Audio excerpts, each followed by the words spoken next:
rush rather than the blink first this game. Yep, slightly better for just taking that early Roshan, pushing some towers. He's going to be less focused on the, the split push and needing an escape because he just feels like, we're the early game lineup. We can just run at them as 5. And Arme, Momentum Man being in the lane, very hard for Arme to make the play happen onto the Razor. Yeah, he's got the Morbid Mask, so if there's ever an opening, he can easily solo Roshan at this point, but it's going to be very obvious if Arme ever leaves this top lane. The fact he's been sitting there for 11 minutes by himself is already a little surprising. It's not often you see Ursus just play by themselves. They are going to go for this smoke on towards mid, looking for mind control. Chalice, FYR on top of him, straight away, no hesitation. Ravage will come out, and here are the TPs. They've dove in for this one, PSG LGD, but they're going to get punished by looks of it. Chalice will be able to hold back Matuma Man with the roar. Mind control is hunting, Miracle, waveform up to the high ground. They've got the vision upon him, and Chalice is dead. A greedy play there from PSG LGD, diving in very deep. FY also in trouble as GH and Kuro chase him down. Diving the tier 1 for that Tidehunter ended up being a bit of a mistake. It's Tide, he's got Kraken, and you're fighting without your strongest hero, the Ursa. It's not like this Ursa is this hard carry you're making space for. The second they go for that move, I'm kind of expecting Arme to maybe just TP to the mid tier 1. It doesn't really change things, it's still just too far, too deep, but they need to play around Arme. He is the strongest hero on this Radiant side right now. And they're learning that. They're bringing FY top. Rather than have Arme come to them, go to him. I want to try and dive it, but it's hard when Matuma Man just pop in the eye of the storm. He still has good movement speed on that Razor as well, so can keep himself far away from the move from PSG LGD. That smoke should have been headed to the top lane, I feel. That would have been the more efficient way to play this. GH, he's able to just walk in. Echo Slam's there for the setup. TPs are coming through, but it's not going to be in time to offer any sort of safety for maybe as the TA falls. They will get the top tier 1 tower, but this is all in all a favorable exchange for Liquid. Killing the enemy mid, that top tier 1 tower is going down regardless. And they're just continuing to find these kills while Miracle free farming down in the bottom lane. He's not keeping up with the Ursa. He does have that bit of extra gold boost as well as that tower money now as well. But man, things looking pretty decent for Liquid considering they are not really meant to be this early to mid game draft. And they are, it's close in net worth, but as we say, we're just looking towards Arme to make something happen with this power that he has farmed up on the top lane. FY tries to start things off onto Mind Control, but Mind Control, he's got the backup of Kuro and GH. He'll go for his Shackles, but FY is dead. As the rest of PSG have to get out of there, and they still are struggling to find some way to use this huge net worth lead that Arme has. They've got to get him involved somehow. Yeah, he's going to queue up a diffuser. Level 11 as well. It's both a gold and experience advantage that you see on this Ursa. He is going to go down that bottom lane. I like the idea of sending Ursa to the lane where Morphling is because Arme alone can just bully Miracle out of this lane. Miracle's forced to just chuck a stun and run away. There's a good chance wherever, if Ursa goes to Morphling's lane, Morphling just has to TP or rotate to like another side of the map, or he needs multiple heroes to back him up and threaten to kill the Ursa. Right now, Miracle drawing lines mid, saying, look, this Ursa, let's avoid him. He's the scariest guy in this game. Run away from him, and let's go kill this TA again. Let's go push mid. Let's go top. No point laning or playing against Ursa right now. Kuro with the invis and Doom ready to drop. Could find an easy catch here for Liquid. What's he gonna find? In the trees is FY, hiding for now. They do have the sentry down. They've seen him, I think. FY knows. They've got the catch, they've got the setup, they have the shackles, but do they have more detection?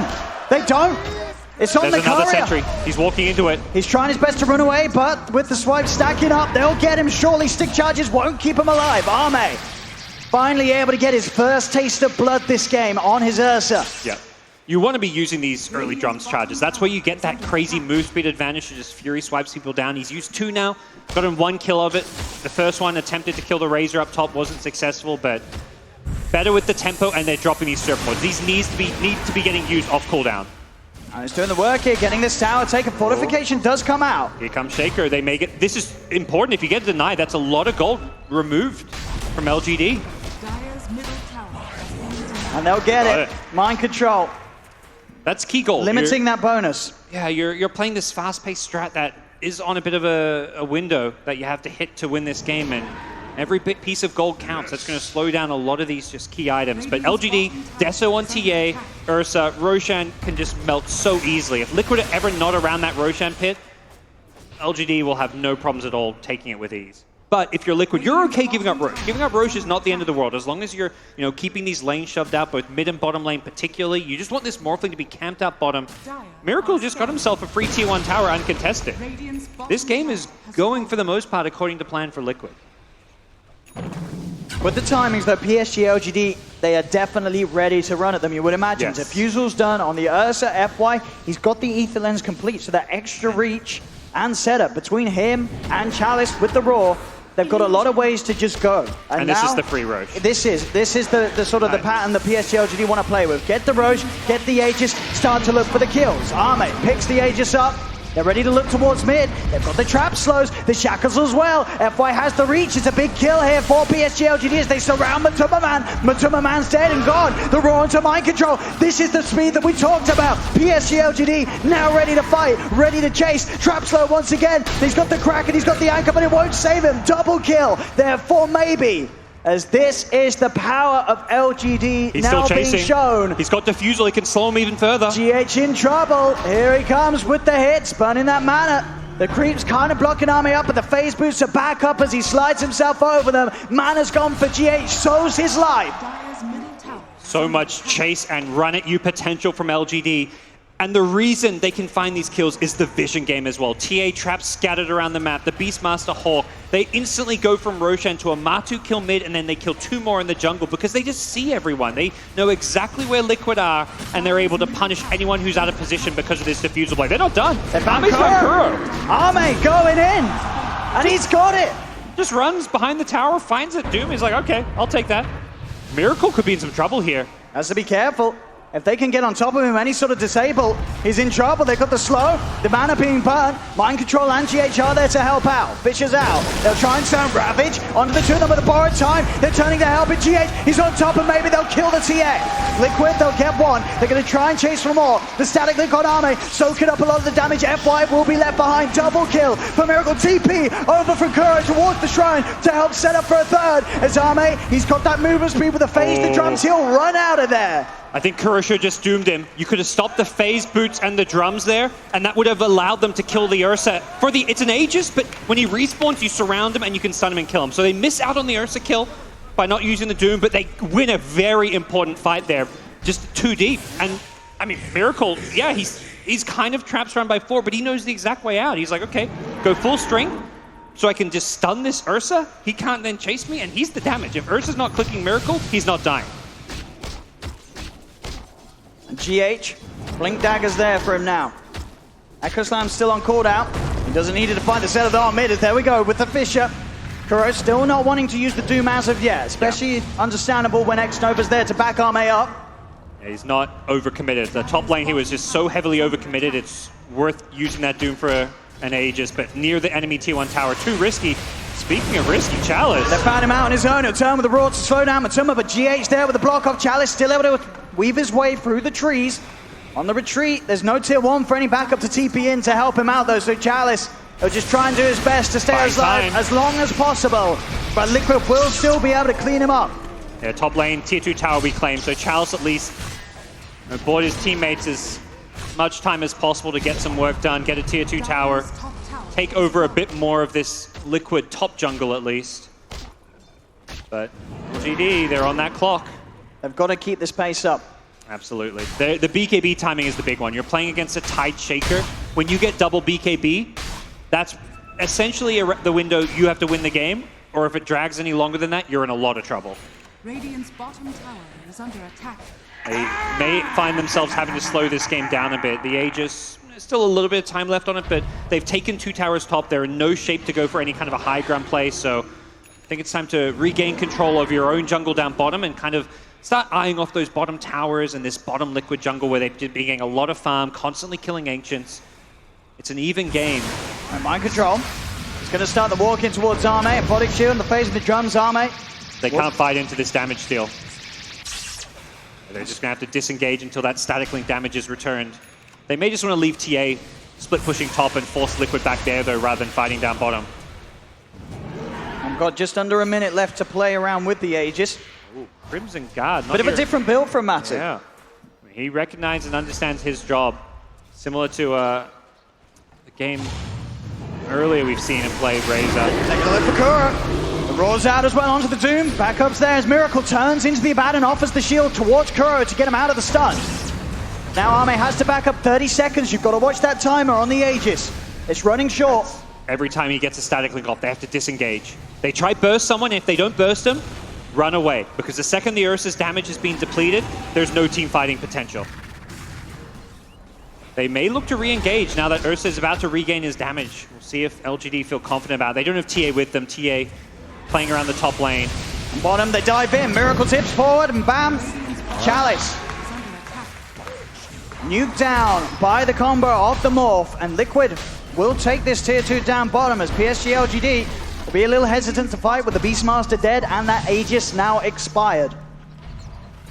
Things not looking all too good for LGD despite this 1k gold lead. They had in themselves that first Aegis, didn't really turn it into a whole lot. Second Roshan BKB timing is what they're kind of going to be looking at as their key point of this game. That's going to be the make or break. Liquid, meanwhile, they know there's no BKBs, and they've got Tide Ravage. You cannot really teamfight into this with Ursa's Aegis having expired, and they're just going to take themselves a free T1 tower. They back off, and things continue to go well for Team Liquid here. But it's still time left for LGD. They're not past that point where this game starts to look too difficult, but this next Roshan is going to be key for them. Now they've got to make sure they can secure it. They've got good trap vision down. The TA's traps making sure that they have eyes on the exact respawn time of Roche. I like some of the item decision making too. Chalice has like a Solar Crest queued up. I think they know they're going to hit this timing where they want to go high ground with Roche #2 and BKBs. Having a Solar Crest to put on your teammate on either the TA or the Ursa just gives them so much bonus attack speed to push with and team fight with. There's still a big problem, and that's dealing with this static link. Can just be so brutal and just ruin the ability to team fight for either Ursa or TA, which is why TA actually has a Hurricane Pike queued up, going for that before the BKB. And we'll probably see TA take the next Aegis. That was perhaps, in hindsight, not where LGD should have put the first one. And if maybe can be on the front line hitting buildings, the second Razor static links him, he's going to just Hurricane Pike himself to create this distance where he can break the static link and then continue to push. Bottom lane ready to go. Jump in straight away, looking towards Ame. As X-Nova by him. They have to be careful. Force the BKB, but Ame... GH tries for the Fisher block. Still with the Aphotic Shield. Ame's more than safe. They'll continue to run back. Another zip forward. The Miracle. Oh, turning into the Shaman. Goes for the Hex. Does get removed by the Aphotic Shield. Miracle back into the Shaman form to offer the Shackles. To give FY a bit of a taste of his own medicine. GH blinks forward. Lockdown's there. As Miracle now godlike on this Morph that just hasn't died at all this game, and he's already moving in onto the top lane, trying to see if they can get the chase onto maybe Kuro. He's got no blink. He's got the burn down. There's going to be a buyback from FY as bottom lane, the fight also continues. Great trap usage. He's saving himself from the chasing Doom. As they do get Matuma back. Coming in with a buyback, but Chalice and Ame the ones to find it. Maybe into the trees, TP out. Oh, wow. Oh my goodness. I mean, Kuro, it looked like he was going to be able to chase down and catch up to Maybe, but Maybe just used 2-3 consecutive traps to continually slow Kuro and kite him, preventing him from getting a Doom off, saving his own life in the process. Very high skill mechanical play coming out from the PSG LGD mid laner. And now PSG LGD, they're in that position that they've tried to get in for the last few minutes. They're now able to shove this bottom lane out, take these tier 1s and these tier 2s away off the map of Liquid and open up that chance to have any of the 3 lanes potentially, you know, in a situation where they can now siege. Yep, and this is all because of Maybe's TA play top. He drew 2-3 heroes up there to deal with the split push, and while he's doing that, his team catch the stragglers. Matu's Razor didn't TP out in time, gets caught, and he dies. And then, hey, you've got 4 LGD heroes bottom. They get to just push down that lane while TA draws attention away. LGD's got to back up now, though. Echo Slam and Ravage still at the availability of Liquid as they'll set up for these runes. Miracle able to take the one up top. Yes, the LGD will get 2 themselves, 2 for 2. Kuro still leading the charge under the cover of the smoke. They've seen Ame top, so they know if, once again, you catch the stragglers. This time it's Liquid looking for them. Chalice very nearby a few Liquid heroes, but Liquid knowing that Miracle's Morphling's not there. He's the one they want to start playing around, particularly with this E-Blade, which is very close to finishing. FY, Hex, TP out, it'll do it. Has the duration with that Hex to get out. 兄弟？干嘛呢，兄弟？ Mid lane, Matsu building up to be that tanky force to charge in at the front of the fights. Plate mail on top of Crimson. We'll have to see how he tries to guarantee these static links. That's his job, is just get the longest possible static link on either Ursa or TA. This was a big part of their win earlier when they were playing this Razor. And there's the E-Blade now for Miracle. So now PSG LGD X-Nova has got to be super hot on how he offers the defensive spells out, as there's the potential for heroes to just get wiped out of the game, as they are in a place making sure that PSG LGD do not get a free Roshan. Yeah, TA's BKB is still a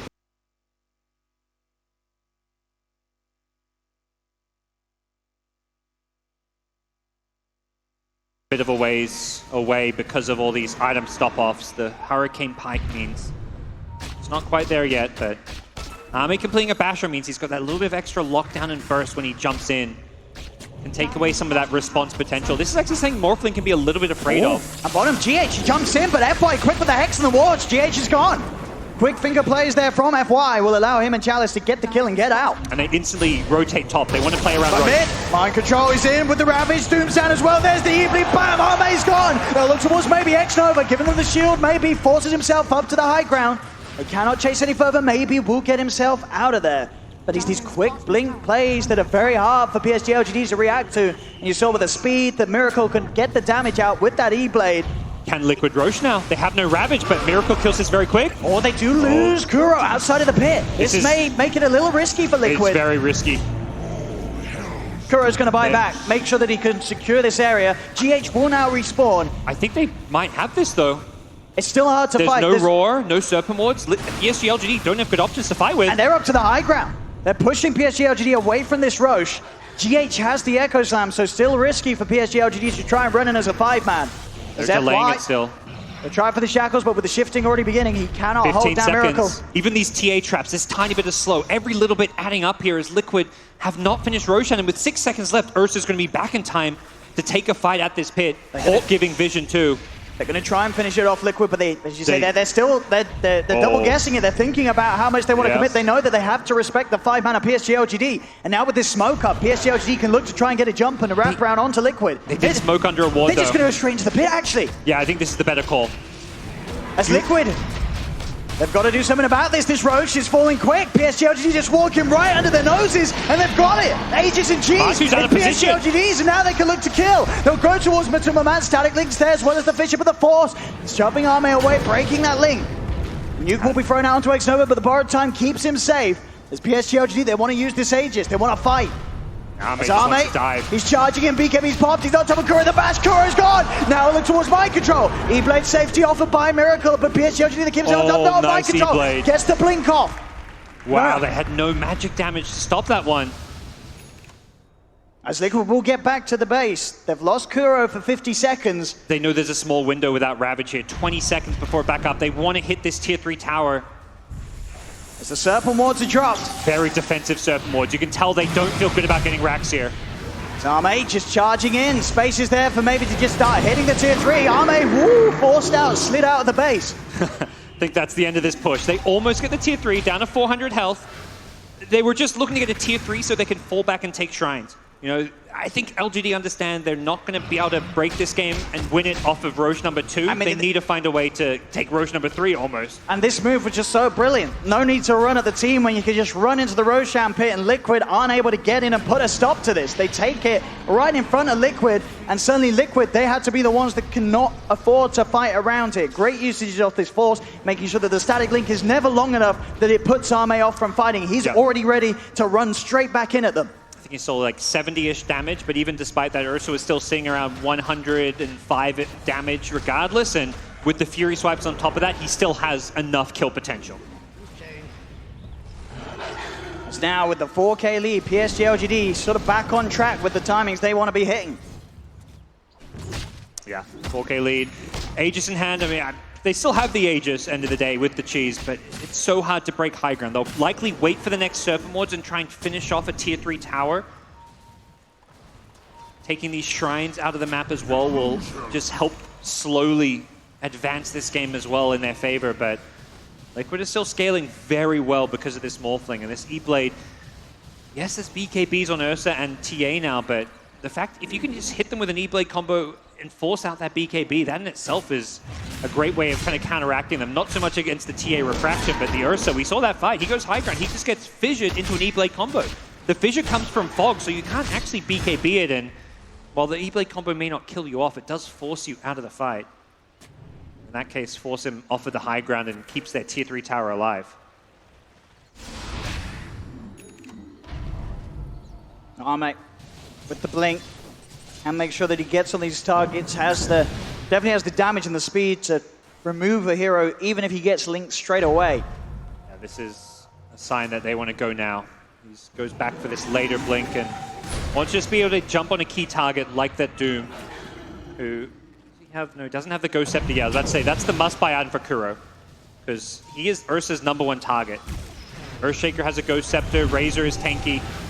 You can just take this Doom out. It's a free kill every single time. Liquid do not have the save. The smoke's up PSG LGD. got That a blink Hawk, they ready. see them. They're looking for a target. Arme's in onto Kuro. There's the E-Blade though, keeping Kuro alive. Kuro's still alive. Gets the chance to die. GH goes in, but there's the Doom. Down onto maybe he's in trouble, but they've killed off GH. They've killed off Kuro. They will lose the TA. A 2-for-1 trade. Both teams ever so quick with the plays there. Miracle's E-Blades this game have been fantastic. Defensively use an item that's, we talk about the shotgun Morphling. No, Miracle's using it to save lives, not take them. And first it's Mind Control's tied in mid lane. This time it's Kuro, who does die, but most importantly, he gets Doom off because TA didn't get Aegis, but has Cheese. If there's no Doom there, TA gets cheesed off. Zero chance of TA dying there without the Doom, so very clutch. Makes it a 1-for-2 trade, but it's a TA being traded for supports. That favors Team Liquid, particularly when they're playing against Aegis. By the time there's another team fight, Aegis is expired. And with this lineup, as we say, as the game goes on, Miracle's morph is only going to get harder and harder for PSG LGD's lineup to deal with.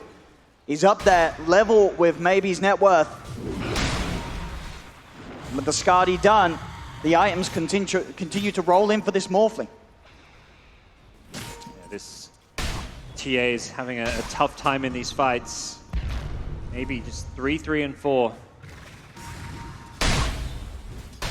So out they come again. Maybe's back in the game, PSG LGD. We'll see how quick they are to try and go in once more. They have less than 10 on that Aegis. As Arme is going to jump in. Aegis just about to expire. They, kind of as mentioned, may just have to look for Roche #3 in some sense. That's why they really wanted that tier 3 tower. I think LG understood. Oh, they're in, they got Kuro. Wow. No buyback on the Doom, he's gone for 40. This is a nice little opening. Sure, they don't have the Aegis, but they have the numbers advantage. The vision, the Hawks, the traps, they just keep finding kills because of it. Liquid will have to pop the fortification. They just want the tier 3. I think this may just be a tier 3 and back kind of situation. Trying to block in maybe here with the Vicious, but there's the jump Arme's on top of Matuma Man. Again, the E-Blade Miracle keeping Matuma Man safe. BKB and Enrage popped by Arme. As the two of them try to hit onto the racks, but with the BKBs already popped, they're going to now wear off. They have to back away. As Liquid, they will lose the tier 3. Keep the rack safe for now, as PSG LGD will have to reset. Miracle still trying to chase. LGD have no BKBs. They do not want to fight this one whatsoever. So get themselves out. Importantly, this window, Liquid can't do much with the BKBs down. As long as LGD stay away, there's no Roshan to worry about being stolen. There are bounty runes coming up, but Dire's top seems like that's something. Ooh, Chalice blinks away just in time from a gush. Both teams will be, eyeing off some of those bounty runes that are about to spawn.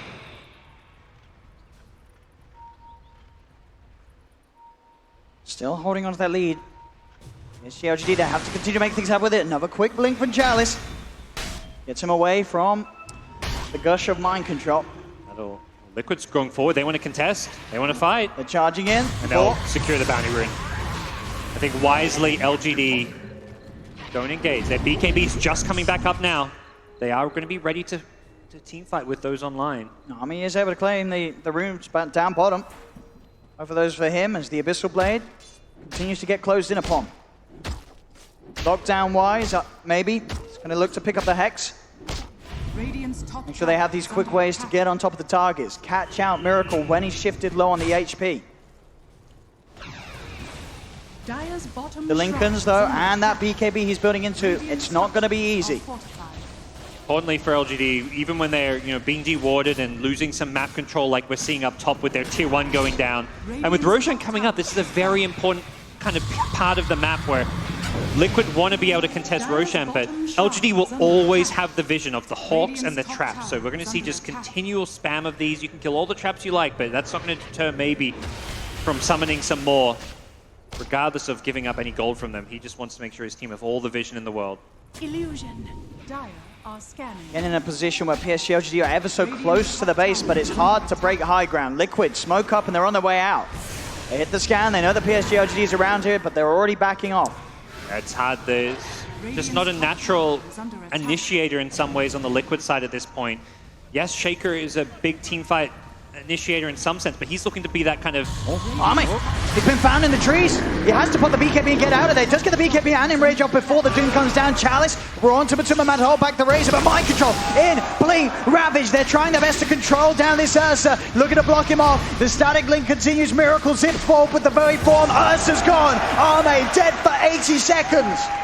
As with that Abyssal Blade purchase, he does not have any money for buyback. Liquid, they're chasing for more. Eyes on X-Nova, borrowed time already being used, forces back, trying to get him back to safety, but the full 5-mana Liquid chases him down. He gets the deny, but he's still off the map for 50 seconds. They don't have a creep wave though, Liquid. Yeah, I mean, the good news is you get these kills. The bad news is you look around and you're like, okay, what do we do now? Roshan isn't up, no creep waves are pushing. Top lane's a little bit close, but it's a show of dominance for Liquid. They're running top. They see this creep wave, but they're not going to get there in time. And unfortunately for them, it looks like Maybe is already charging up this top lane. Both looking to clear another creep wave potentially, but more than anything, run away from these Liquid heroes. Yeah, he's going to be very hard to catch. FY's brought them back bottom. Surfboards were dropped, and it does look like Liquid will unfortunately not turn those massive kills into any big objective. Roshan is perfectly synced up with this Ursa respawn. 27 seconds until Roshan. Ursa will be alive for it.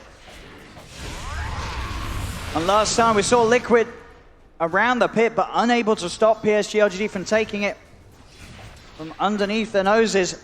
And perhaps unfortunately, they're not going to have Ravage. It's down for 60 seconds. A lot of kind of bad luck in a sense there going against them. Let's see how quickly PSG LGD can make that move towards Roche. They'll see it right away with the trap. That's the incredibly unfortunate thing. There should be pings and a beeline towards this Roshan pit. They've got to with get Ravage over there. down, you've got 40 seconds. This is your time to get a free Roshan. What's up, Echo. GH? Is going to commit the Echo to find Chalice. We'll get the kill. Oh, this Roche suddenly not looking so free now that you've lost one. They're a man down on PSG Great LGD. pick-off. X-Nova also going to be forced away from this area by Kuro. FY is here, though, to try and turn around with the shackles. And in fact, with Maybe and Arme around Kuro, he's surely going to die as they've got the nuke damage, the trap slow as well. And oh, he's still alive. Finally goes down Arme. BKB's pop, locks down onto the target. Now he has to run. He's killed Kuro, but he's got to get out of there. The BKB wears off. Miracle popping his own BKB. The E-Blade slow. He's going to look to zip and chase it down. It rages up. Arme back up to the high ground. But Miracle, he continues to chase up forward. They've got the stun control. Arme, he's dead and gone. Fishes out for GH. They're into the base of PSG LGD and they're killing them off.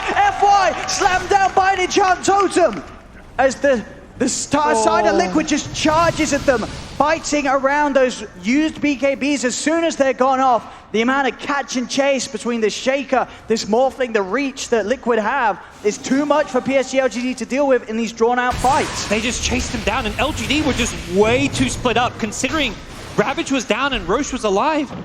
They should be playing together as a team, and now third Roshan means Refresher Charge, means double Ravage for an upcoming fight. And what a series of clutch events there. Miracle just chasing for the Ursa, knowing he could continue to slow him down with the Skadi. And then the Lotus Orb, he reflected the Abyssal back onto the Ursa, securing that kill. I think Ursa thought he might have an out with the Abyssal Blade onto the Morphling there, but he just ends up stunning himself. Yeah, they've got to be careful with their Lotus in play. Arme as well, Maybe as well. Now with the Scythe done, he has to watch out. LGD may get caught here. They've got to be very careful. I don't think they expect this smoke from Liquid. This wraparound from PSG LGD's half of the map. Could be the death of them. They'll try and jump in. They're looking to commit, but indeed with a quick concept of timing, GH is going to take a bit of time to go down. It's going to allow the rest of Liquid to come in, and Mind Control in. There's the Ravage, the Doom, straight down onto Baby's TA. He's surrounded, there's no escape for him. X-Nova will TP out, but no, in fact he won't. The adaptive strike, Miracle's able to cancel the TP. The rest of Liquid chase down Chalice as Miracle kills off X-Nova. Chalice, can he blink his way out of it? No, the Eye of the Storm hits continue to connect upon him. As Liquid, they'll get all three. The GH bait. The Ghost Scepter, as you say, staying alive long enough to draw PSG LGD into a position where Liquid could come round and crush them all. Once again, some creep wave problems for Liquid. They win a fight, they get these big kills. They're up 23-15, but they often find themselves with these lanes really pushed into their side of the map because of the way LGD are playing. They're just using the Beastmaster, the TA traps so effectively to keep every single lane shoved out. FY as well, he's been split pushing like mad, dropping Surf Mords on high grounds. But if you're Liquid, you're like, well, it's annoying, and it means we don't instantly get tier 2s, tier 3s, and racks when we get these kills, but we're going late game. We're the ones with the Morphling. We're going to have enough of our creep waves alive at some point that we can still look to break your base. And Miracle, he's joined up with, some low HP creeps here, but they're going to get this creep wave to the high ground. TA still dead for 25. A Miracle. He's got all the right click in the world. The Butterfly's on its way out, just about to be delivered to him on the courier. Oh, they're looking to pick off top. GH is there. They're TPing back for this. Looking for the defense. Oh, maybe the BKB pop. He shreds through Kuro. Roar's there as well, but Mind Control will be out of the safety for GH to stay alive. Arme can TP out after getting the kill on the Doom. Chalice. Radiant base. It's going down pretty quick. Miracle and Matuma dive in. Arme does get the bash off. He's looking for Miracle, but Miracle, he's got the Razor form upon him. He's got static links himself to offer as they'll claim the mid-melee racks. PSG LGD hexes out again. Miracle E-Blade onto Matsu. Elamba 2 to turn. Zipping with a waveform. BKB pop. Miracle wants to turn this around. Enrage is there from Arme. Buyback from X-Nova. GH, Fisher, Blink, Slap. They've got the kill onto Chalice. They've taken Arme out of the game. Arme buys back. But Liquid now with a 10k lead and a full set of the racks in the mid lane up. No Chalice for 100 seconds as Liquid can move on down to the bottom lane. And PSG LGD, they're going to struggle. Oh, X-Nova just deleted by Miracle. They're all full. They've still got Aegis on Miracle. I don't think they can defend this. They can end the game, and there it is. GG is called, and Liquid will take game 1 of this best of 3. PSG LGD, they had a strat in mind. They got a tier 3 tower, but they were never able to push any further with their early game lineup. Yeah, we talked so much about this timing window that LGD were playing against. They just couldn't ever really break that Liquid high ground when they had the Aegis. Even if they'd somehow played it a bit differently and gotten that third Roshan, it still was just this continual struggle. How do you break Liquid's high ground? How do you deal with this Miracle Morphling? 19-0-3. Flawless game from Miracle. One of those Morphling games, and Miracle played it absolutely perfectly. The way that he just shifted into all of these other heroes, utilizing the lockdown from FY, utilizing defensiveness from X-Nova, and these Ghost Scepters, the itemization, 1 E-Blade, 3 Ghost Scepters. Suddenly, Arme and maybe they couldn't run down anybody because they were always able to stay alive long enough for Liquid to turn the plays around. Yeah, you're so right about that, Owen. That was the key item. Every single hero on the Liquid side was essentially rushing it. You know, Doom gets first item Ghost Scepter, Shaker gets it after the Blink Dagger, which you're going to get before that. It just negated all of the damage on LGD side. Both Ursa and TA entirely relying on the right clicks. Often, I mean, the fact that you can E-Blade the Tiny still blinks out, it's like crazy plays coming from Liquid. They outplayed LGD, but also their strategy just was so much safer and easier to execute. Yeah, so many clutch plays from the side, and the question to be asked, will we see that Morphling get through once again? Because this game, it's certainly looking to be the big problem. 19-0-3 from Miracle in this game 1 as Liquid take the lead in this best of 3. Thank you so much, guys. We'll see if we can get an answer to if we are going to see that Morphling again in the second game. Let's start by asking that to Fog, actually, because Fog, you saw that Morphling coming from quite a while away. Are we going to see it again? Surely that was something that you cannot let through. That was Miracle at his best. He played it super well. They set him up for absolute success. I was a bit concerned just because of the lanes. I thought that they could be in some trouble because they have this Doom and this Earthshaker melee. But they end up doing this tri-lane that goes incredibly well. Sure, Tidehunter gets shut down because you're versus an Ursa in that top lane, but your Morphling is free farming, gets an early Linken's. they didn't lose. They like did pretty well in the early game to the fact where it was like, I think the LGD had what, maybe a 4K gold lead or something at some point, 5K gold lead. They kept it limited to the point where their lineup just works so well against this only physical damage from LGD. So they all buy Ghost Scepters, they buy Ethereal Blades, and there's no magical damage on LGD at all. The E-Blades from Miracle were insane, because obviously he has 19 kills. He's playing offensive, but there were at least 6 or 7 times where his E-Blade was the reason one of his heroes, mostly cores, survived. And to your point, I question the lack of nullifier in some ways on this LGD side. I get the Hex pickup. You want that lockdown on your TA, but if you're not going for Miracle, you're not killing anybody. Because, as you said, it's only physical, and they have no offensive purge. Yeah. And even though LGD, they had the map control and just the way that they're warding and everything around the map, we could see it playing off. These TA traps just were an absolute nuisance for Liquid over and over again. We keep them trying to die for kills, and they kept getting slowed. But overall, the vision was great, but it got to that point where Liquid had the itemization to deal with this lineup. They all had the right items, and it seemed like LG just hit a brick wall. I feel like every time I look at a highlight, there's a perfect GH Fisher as well. Like he was have crazy Fisher. He was on point. Like every single play that this team made, he seemed to be an instrumental part of it. And it was a flawless finish at the end where he gets like the 3-man dunk to just put the exclamation mark on this Liquid win. Yeah, it was a strong performance from the supports. I think Kuroki also, there's a 5-position Doom, and he was getting the right Doom target. Sure, some of the times you saw him walking, he just dies instantly, but he, over and over again, he's in the right place at the right time to get the Doom on the target. So he gets Doom, it doesn't matter. Sure, you have an Abaddon backing you up and healing, but because of the itemization, because of how well Miracle did in this game, he has the burst to bring down the target that gets doomed every time. They can't run away. Right there was just another example. Like the E-Blade, save the Doom for a bit, forces Ursa to chase a bit further. Here Poor Ame. The full duration of the Doom ending up used, and it's a 5-position canceling out the enemy 1 position. And there's nothing you can do here as Ame if you don't have your spells active. It's just a very tough spot. Once the game gets past that 30-35 minute mark, we kind of saw it coming. Like LGD, they had to do better. That 4K lead, when was it, 15-minute mark? That's fine, but you've got to expand upon it. You've got to control the map, and I feel like any time you're playing against Liquid involves you out-moving them, you're going to be at a disadvantage because they're just so great at splitting, tactical dying in the right corners of the map, and just waiting. We heard our commentators talking about it as well, missing that window of opportunity that PSG LGD had when they were in their prime with this lineup. Was there any way that they could have, sped up the game or set themselves up for success better? Because, yeah, they were ahead, but it wasn't really as far ahead as they should have been, according to the way they should have played that lineup. I think it comes a lot down to the lane. I think that bottom lane going so poorly for them, it really set the tempo in the game. Because we see Chalice, he's 2-8-11. FY also, he's not really having the best impact in this game as the Shadow Shaman. And you look at the tri-lane of Liquid, and sure, you're 1-8-13 on your Doom, but then you look at the other two, and you're 19-0-3 on the Morphing, and then GH having a spectacular game, 3-5-15. 15 assists, only 5 deaths on the Shaker.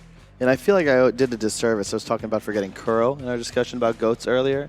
But I was looking at some stats. Miracle, in just a 3-year career, has a 70% win rate on LAN, and he's won 20, in addition to a TI and 3 majors. In 9-year careers, Puppy and Curl, they've won 24 LANs. Put that in perspective. And he's been a dominant force on 2 different teams for, effectively, since he started the scene to now. And I think it's a big part of the reason I feel like no fan nor enemy team here would ever count out this team. Yeah. GH is, they were like the first team's team, right? OG kind of took this concept further at TI8, but TI7 Liquid was like, you couldn't really point to a superstar. I think choosing an MVP was a near impossible task. Much like this game, really, even though we give it to Miracle, of course. I think he just played it so well. Yeah, true. 82% kill involvement. Sometimes you see, sure, you back up and you maybe get caught once or twice because you're Lincolns, but you get caught with your Lincolns down or something. That never happened this game. They played a lot as a team. Just because of the way that LGD was playing against them too, they know that that's the way they have to play. They can't get picked off on the sides. They have to make it to that 35-plus 40-minute mark, and they did. Liquid was, Miracle was there every time. 82% kill involvement. It's about time. This is the first time, assuming Liquid were to win this series, that they'd be top 3 at a major, correct? At least this season. This season, I was going to say, because they've been to the semifinals. Well, last year, I think there was some crazy stat, they had made the finals in 90% of the LANs they attended. It was a top 3. They were in the top 4 of, I think, every event, every LAN, which is crazy. But that was last season. This season, it's It's a different Liquid. It's a different tact too. They Oh. want to slowly Slow build roll on into the road. TI. Exactly. They were too good. They're definitely showing this power quite highly, Yeah. especially with a draft that, I mean, it looks like it could have a little bit of a difficult time in that early game. They made it work. They made it. They switched it up too. They put a 5-position Doom. Yeah, I mean, we mentioned fatigue earlier. I don't think we saw any of that. These players, all 10 of them, they're on. Like this was a great game of Dota to watch. So we're gonna look forward to seeing that second game come out. And what changes are we hoping will be made by both sides? Because I'm sure that Liquid got something else in store for us as well.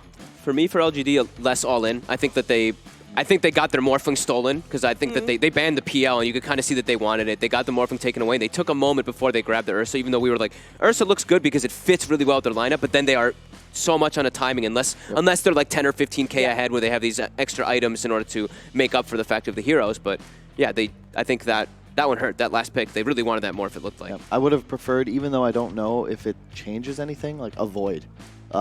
That win condition where at some point, if you find the Morph or the Tide, like they will die. Yeah. The problem as well, though, is, and that's why the Morph was so good, as you said, it was a mixed damage core. Yeah. The problem they had was that, like, the Matumbaman Razor, he's able to go Shivas. He wants Shivas and AC. And Crimson Guard.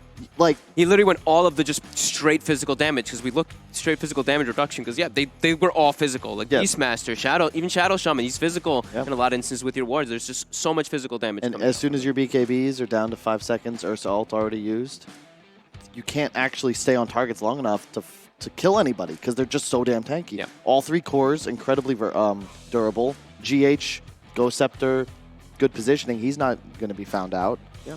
And we didn't get to see it every single time, but we saw sometimes like the Morph situations where if he turns into Razor in that game, then they have double Razor versus TA and Ursa. It's both of these heroes get linked in the fights. We didn't really see it. I think we saw it happen in one of the fights, but if that happens in more fights, they just will never have damage in order to bring down these targets. And that's one of the reasons I love Liquid as a team. They're just creative. They probably are the best at finding weird niche ways to win games, and they're always looking to min-max in any method they can. I think almost always Morphs at level 20 are just kind of mindlessly taking the waveform attacks target. It's the better talent 9 out of 10 games. But here, Miracle recognizes that, hey, anything we can do to just deal with this physical damage output of PSG LGD, we will survive. We will win long fights. I think that's the key. And the longer the game goes, the easier it was for Liquid to drag out these engagements until they were able to turn it around. PSG LGD, they had to dominate and win skirmishes, find pickoffs. It just wasn't possible. Now, you mentioned Faceless Void as one of Ame's heroes that he has played many of, but Faceless Void he's the only one that brings that out. PSG LGD is the only one that picks it. Why? He likes it. Yeah, but why is the rest not picking it? Because it's often said Void is the counter to everything, because once you chrono move someone, you want to say your sentence about how everybody is bad when you're stunned or something? Well, thank you for adding that. I would have potentially put it at the end, but I think it's that PSG LGD like putting Ame on their win conditions, and they like when it's, I don't want to say easily understood, but they're really win conditions. Terrorblade, Morphling, Void, you know how to win games with these heroes. Casual fans know that when these heroes reach a certain plateau as far as gold goes, that they will win their team the game so long as they use their spells properly.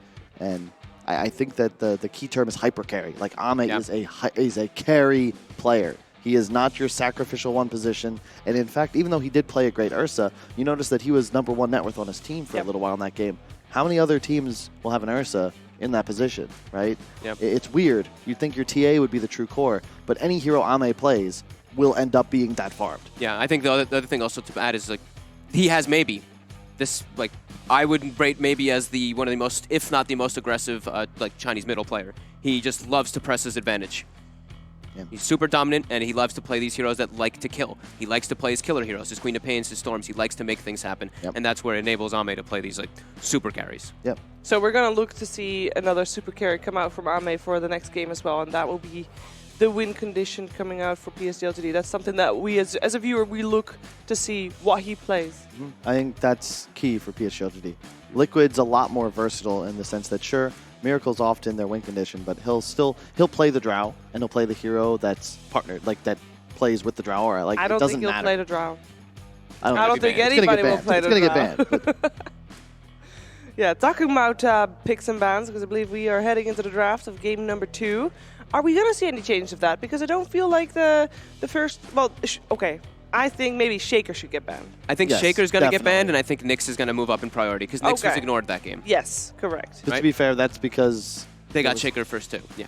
and a bad one. Yeah. So I actually just think Shaker needs to be banned every game. And it's too good. It's way too good. And Liquid proving that they can run this 5 Doom, I think you got to get rid of that as well, assuming their first pick.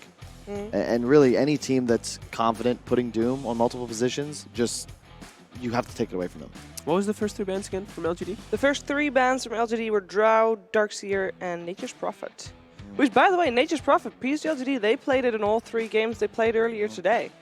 But they weren't first pick. And I think both of these teams might value that hero of like at number 1. Yeah. Because it denies a lot of the supports that both these teams like to play. Abaddon, Rasta, you do not want to play these heroes against a Furion in the laning phase. And talking about tempo, a core Prophet, you can't play any faster than you can with this hero. I mean, Prophet's really just been the absolute, like, just king of tempo. I know we keep using that word, but it really isn't. It's not just because you have global teleport. It's not just because you have treants that put pressure on lanes. It's this 60-second cooldown ultimate that is the Oh my highest God. damage spell in the game. It is. Most of its instances. There was some stat I think Nahaz posted. I saw that one, yeah. The Wrath of Nature accounted for like 72% of Yang's damage in Oh, a game wow. that Vici played. Yep.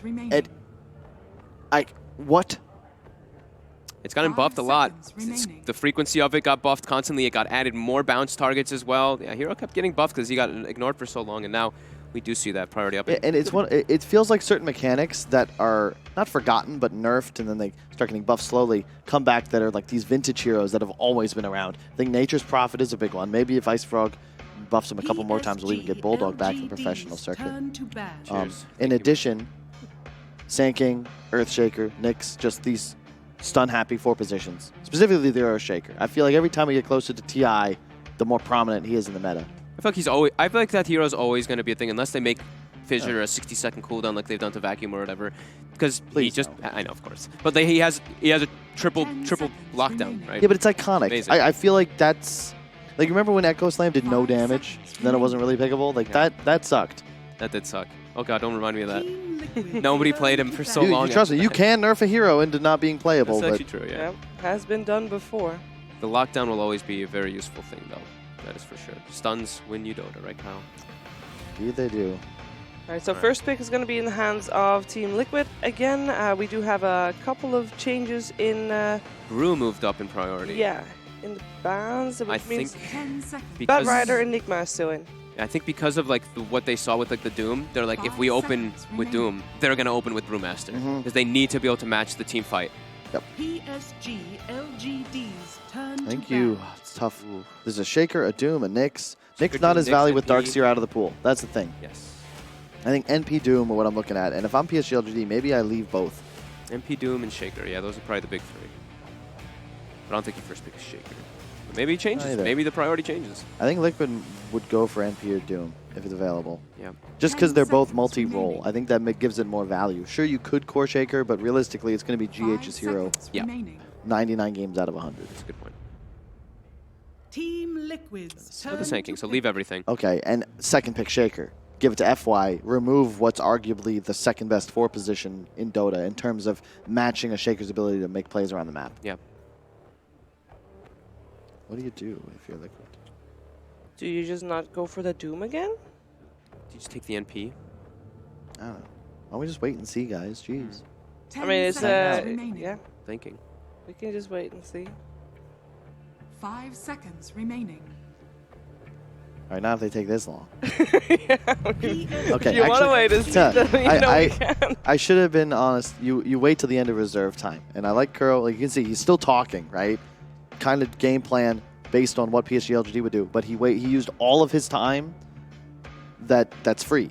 Yep. I actually think that maybe we need a tweak on the drafting time change because all these captains have started to abuse it. Every What? single pick, every single ban is taking the full 10 bonus time. seconds Wow, remaining. Might as well that- be I sure. Think, I think that is a good thing. Yeah, Nah, I think it's you too might as easy well. for You might them. as well use your 5 time. It's seconds there. remaining. We've seen earlier this week where PPD used that against someone by just picking instant. Yeah. I mean, the shaker. As soon as you see the Sand King ban, you know it's a Shaker. Yeah, it's definitely gonna come out. So I guess Liquid was also maybe debating if they wanted the Doom or the Shaker, but they opted for the Doom over Shaker in terms of priority. I think it's the right choice. Maybe we'll see a Clockwork.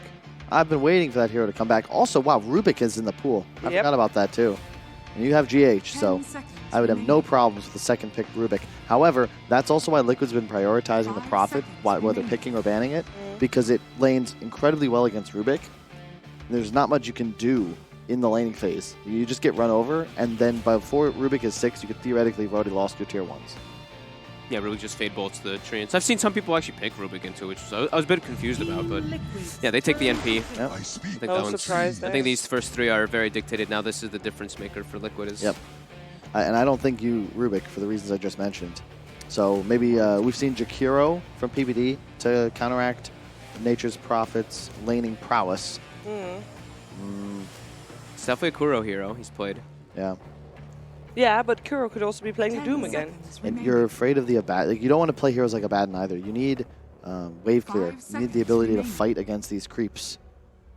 Can you not save that wave clear for as one of your cores and still go for Abaddon for the laning stage and for why you pick Abaddon, as he's just such a great support save? He is, but it's not effective in this laning phase. And if you can't win your lane as an Abaddon, I don't think you can pick the hero. Okay. No matter how effective he is throughout the mid game. Just wondering if they go for like that Rubik, or if they even go Soul Nyx, because Nyx is great versus NP in the game, but then it's your lanes are super weak then. Yeah. So I actually don't Maybe a Storm right away. Team Liquid. They take the Nyx Nyx. assassin. Okay. The Nyx helps you hunt at least for the NP, and you're tanky in the lane, so you Yeah. the treant's hurt, but you at least are a Nyx assassin with Yeah. high regen and stuff like that, right? You at least you soak the damage for your Doom or for whoever who you're Yeah. laning And with. it's the same when Secret played it against EG, where I feel like you look at Sumail, you look at Maybe. These are your typical like flashy, like magic 10 seconds remaining. player, magic hero players. You know, the Storms, the Leshes, the Quaps. You hate playing these heroes against Nyx Assassin. He just changes every. Look, you see this first Nyx, and you're like, oh, what do you want to play? As a mid player, you look and you're like, well, 4 of my favorite heroes are off the list right now, Yeah. pretty much, yeah. And 4 of the ones are my second favorites, like the Linas, or the even the Embers. Like there's just no spirit heroes feel good.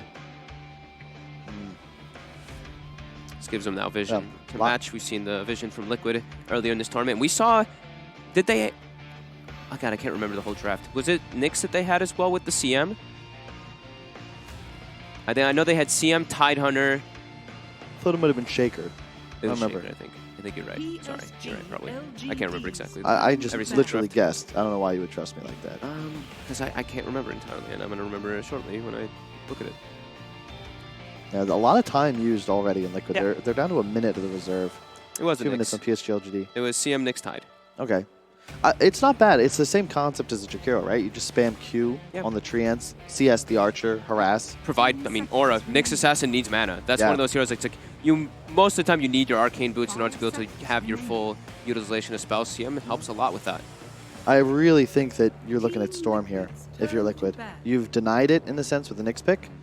I feel like 4th pick, 5th pick Storm is just insane. Whenever I'm playing against Prophet and Shaker, if you have the reach advantage, it's rudimentary now to win fights, and you have an Invis hero that'll provide vision. You have the Nyx that can help you hunt, and then you provide the damage for the Nyx to actually Yep. get the kills. Yep, Ember Storm looking great for me. PSG LGD, this is the most crucial part of drafting a second pick, the turn, the ban into pick.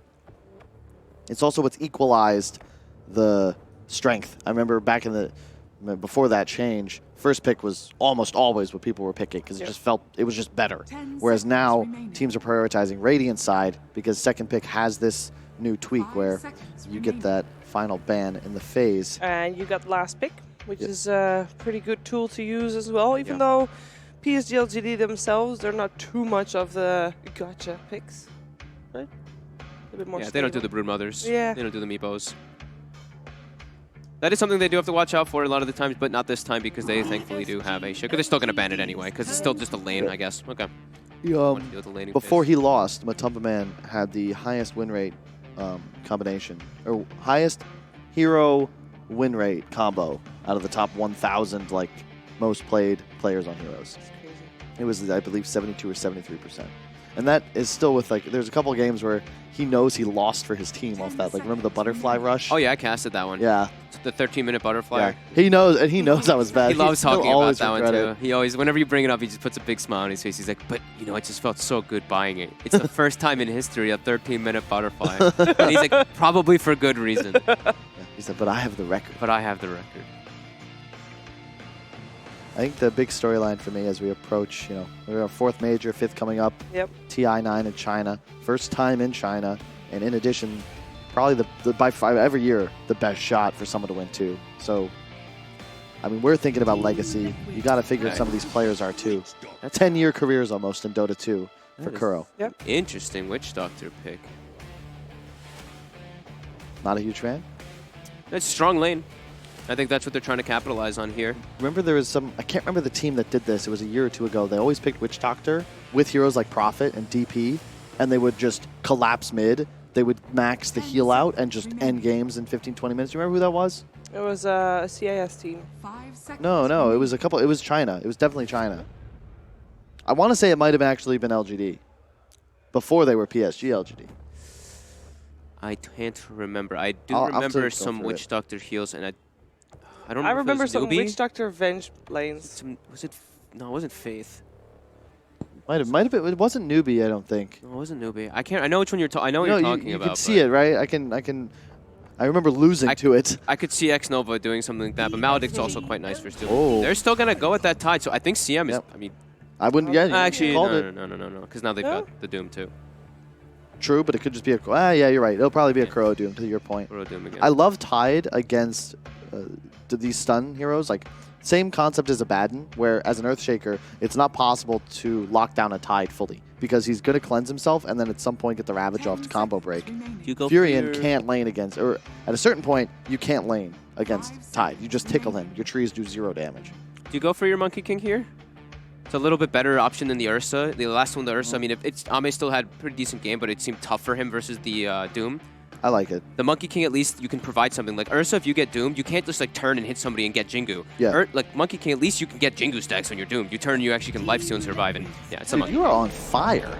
I think I think it's great for the lane. I think overall in the game it fits really nice. And now they have this like area control. I feel right. You were talking about like grouping up, and the Monkey King provides you that and more vision. We were talking about jumping in the trees and all that. And you already see this like concept come together where you've got 4 heroes now. They're just looking for that headpiece to complete Exodia that everybody gets to play around. And they get to a point where this one hero in the center hitting the actual structure is completely protected on all sides and given a ton of assistance. Like you'll have trees scouting, Monkey can throw down the ult, tons of stuns. Yeah, I think the stuns is the big thing too. Like sometimes when you're Monkey King, you're doomed and you're trying to turn get your Jingus and you can't. But now they have an Earthshaker Fissure, they have Witch Doctor cast bounce in between. You should, in theory, be able to get your Jingu stacks if you get doomed, unless you're just dead instantly. Dude, there's a bat. They don't go for it. But man, I was so afraid for a second. Monkey King and Furion into bat is very difficult. This is interesting. Because you don't get Jingu stacks on the bear. Yeah. So I do believe you're going to lane Lone Druid against the Monkey King mid, which is quite effective because you can go orbs. You can get Oov, you can get a Blightstone if you want it. Plus, Monkey King has 1 armor. But he won't You come have in. 2 heroes. You don't think so? That's Ame. 10 seconds remaining. Ame is usually the Okay. Monkey King player for them.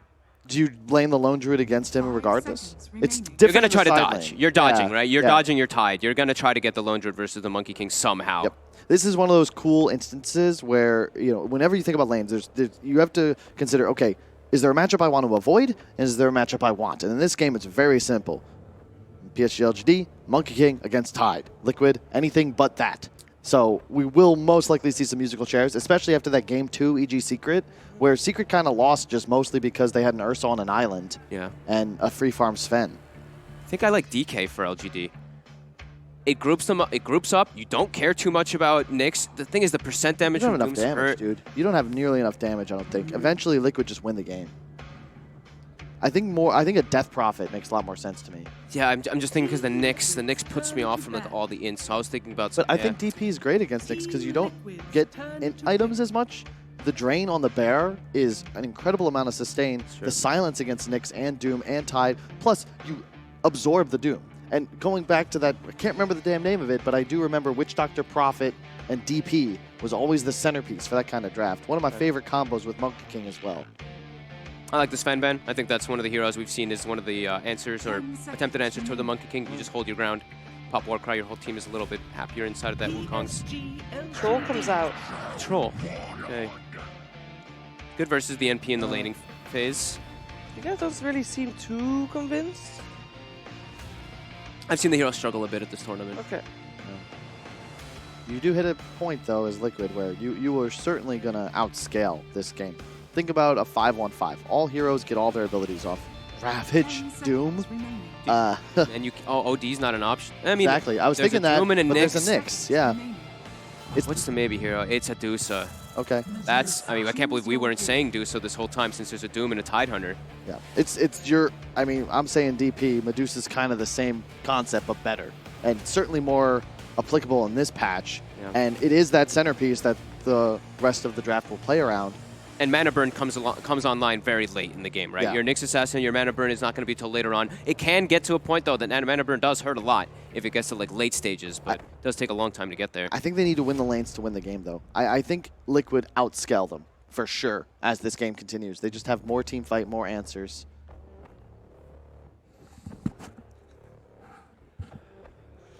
More team fight and more answers. So you are thinking perhaps a game 3 is around the corner. Monkey King and Medusa, that zone control team fight, so much physical damage. I just think it's an easier game for Liquid to play, no? They've got easy R buttons. They're just like, oh, I win, or you're dead. And a Troll that really does still match up quite well against Dusa and Monkey King. They both need MKBs if they ever want to actually take a mono-y-mono engagement. So you're thinking there's no game 3 around the corner. I would lean Liquid, but it could really go either way. It's the same setup where I think PSG LGD, they've got to get earlier towers, they've got to get all the Roches, and they've got to collapse the map on Liquid. I like seeing Ame at least on the Monkey King over the Ursa in this one. I think this one's very, very, very close to me. Maybe 55-45 Liquid, but I'm gonna side with LGD still here. Yeah, I think you should also, because there's a large crowd for PSG LGD here that are hoping that their boys can push to a third game of this elimination series here for the MDL Disneyland Paris Major. It's over to OD Pixel and Gods for game 2. Now let's see what we've got cooking here in game 2 between Liquid and PSG LGD. Parker, I'm seeing already a bit better with the scalability of this lineup of PSG LGD. They're prepared for more stages of the game. Yeah, even just swapping out the Ursa for a Monkey, you've got more of a team fight carry that can scale a little bit better as well, and you feel great when you've got Dusa. Well, like, yeah, late game, ultra late game may not be best, but let's find out.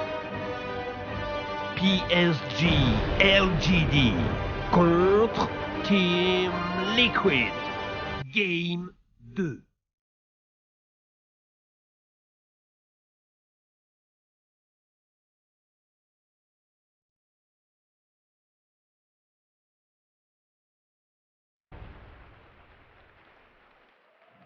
All right, here we have it. Let's see if PSG LGD can draw another series today towards that game 3. We've had them all go the long haul so far today. Let's see if we can get one more out of these two teams, or if Liquid can shut this down, get the 2-0. They have those big key signature heroes, Matumba Man on his Lone Druid. We've seen that do pretty well in some majors of the past. Is it still good enough to do it today? His bear, he's trying to steal a rune. He's it. stealing it. He's got the rune, no no one one's else is there. there. He snuck it around, he snuck it all the way through that enemy jungle. There's no one keeping their tabs on it on PSG LGD, so Liquid will get the 3 bounty runes to start things off. Cheeky little plays. The small things. These can, always add up, make a little bit of extra difference, an extra Tango salve or an item. That faster Blightstone that he's got queued up for his lane.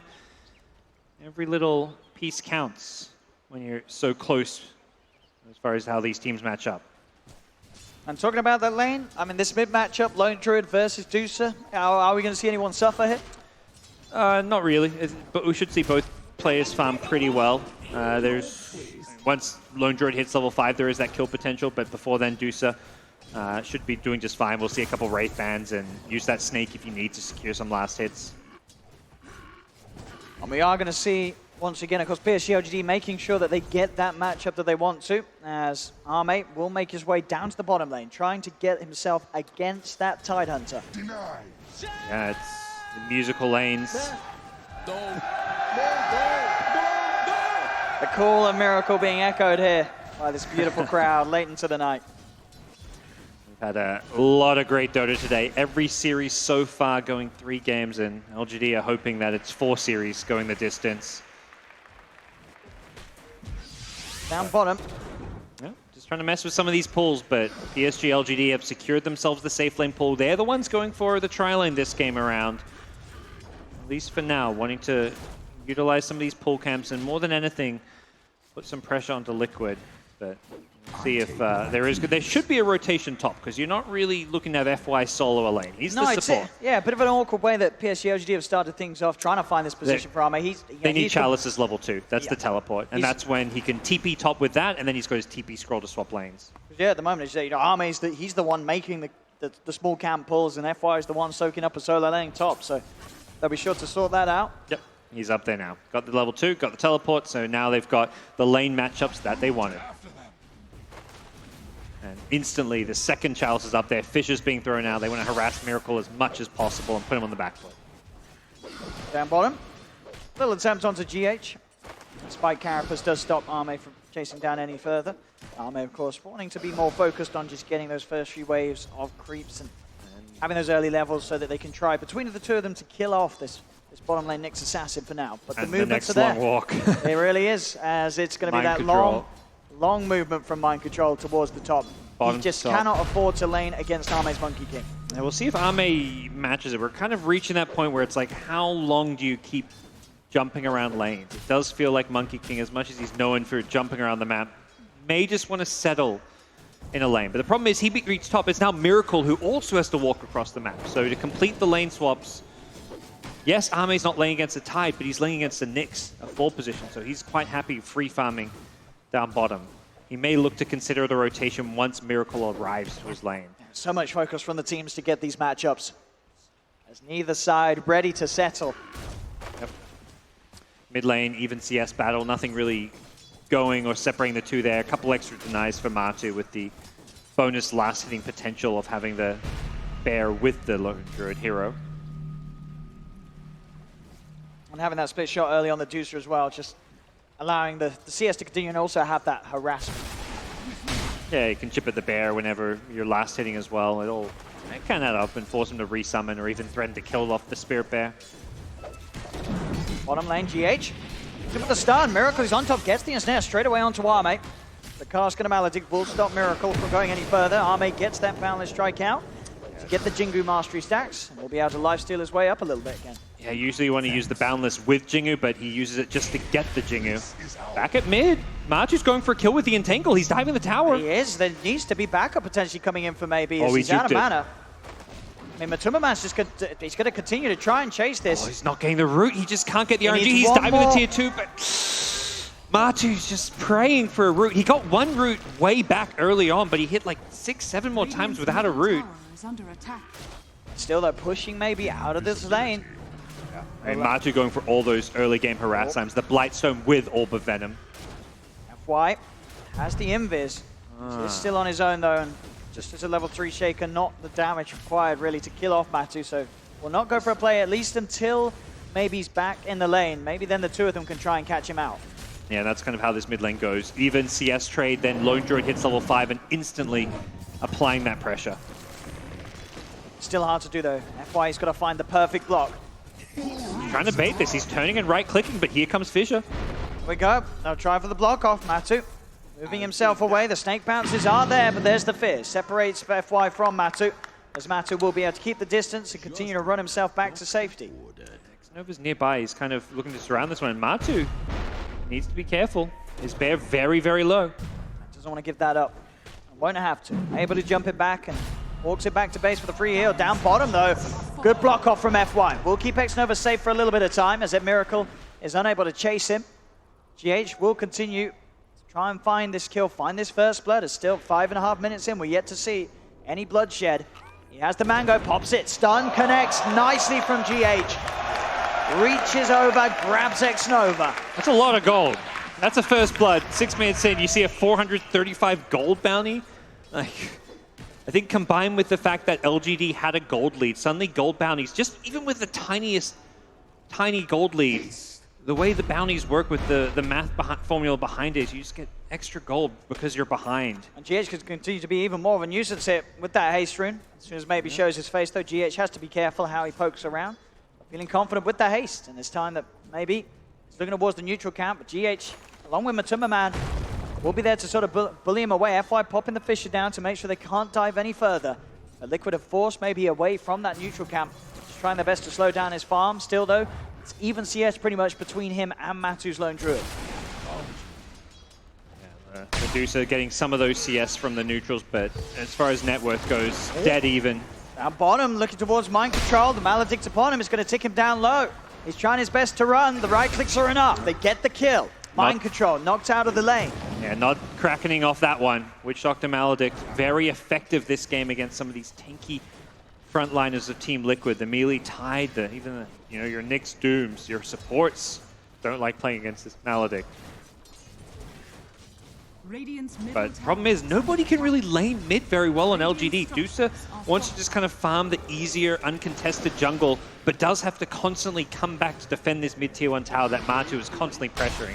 Down bottom, GH is probably going to pop it to the Maledict. He does. It's another kill for the two of them down bottom. PSG, LGD making good work on this bottom lane.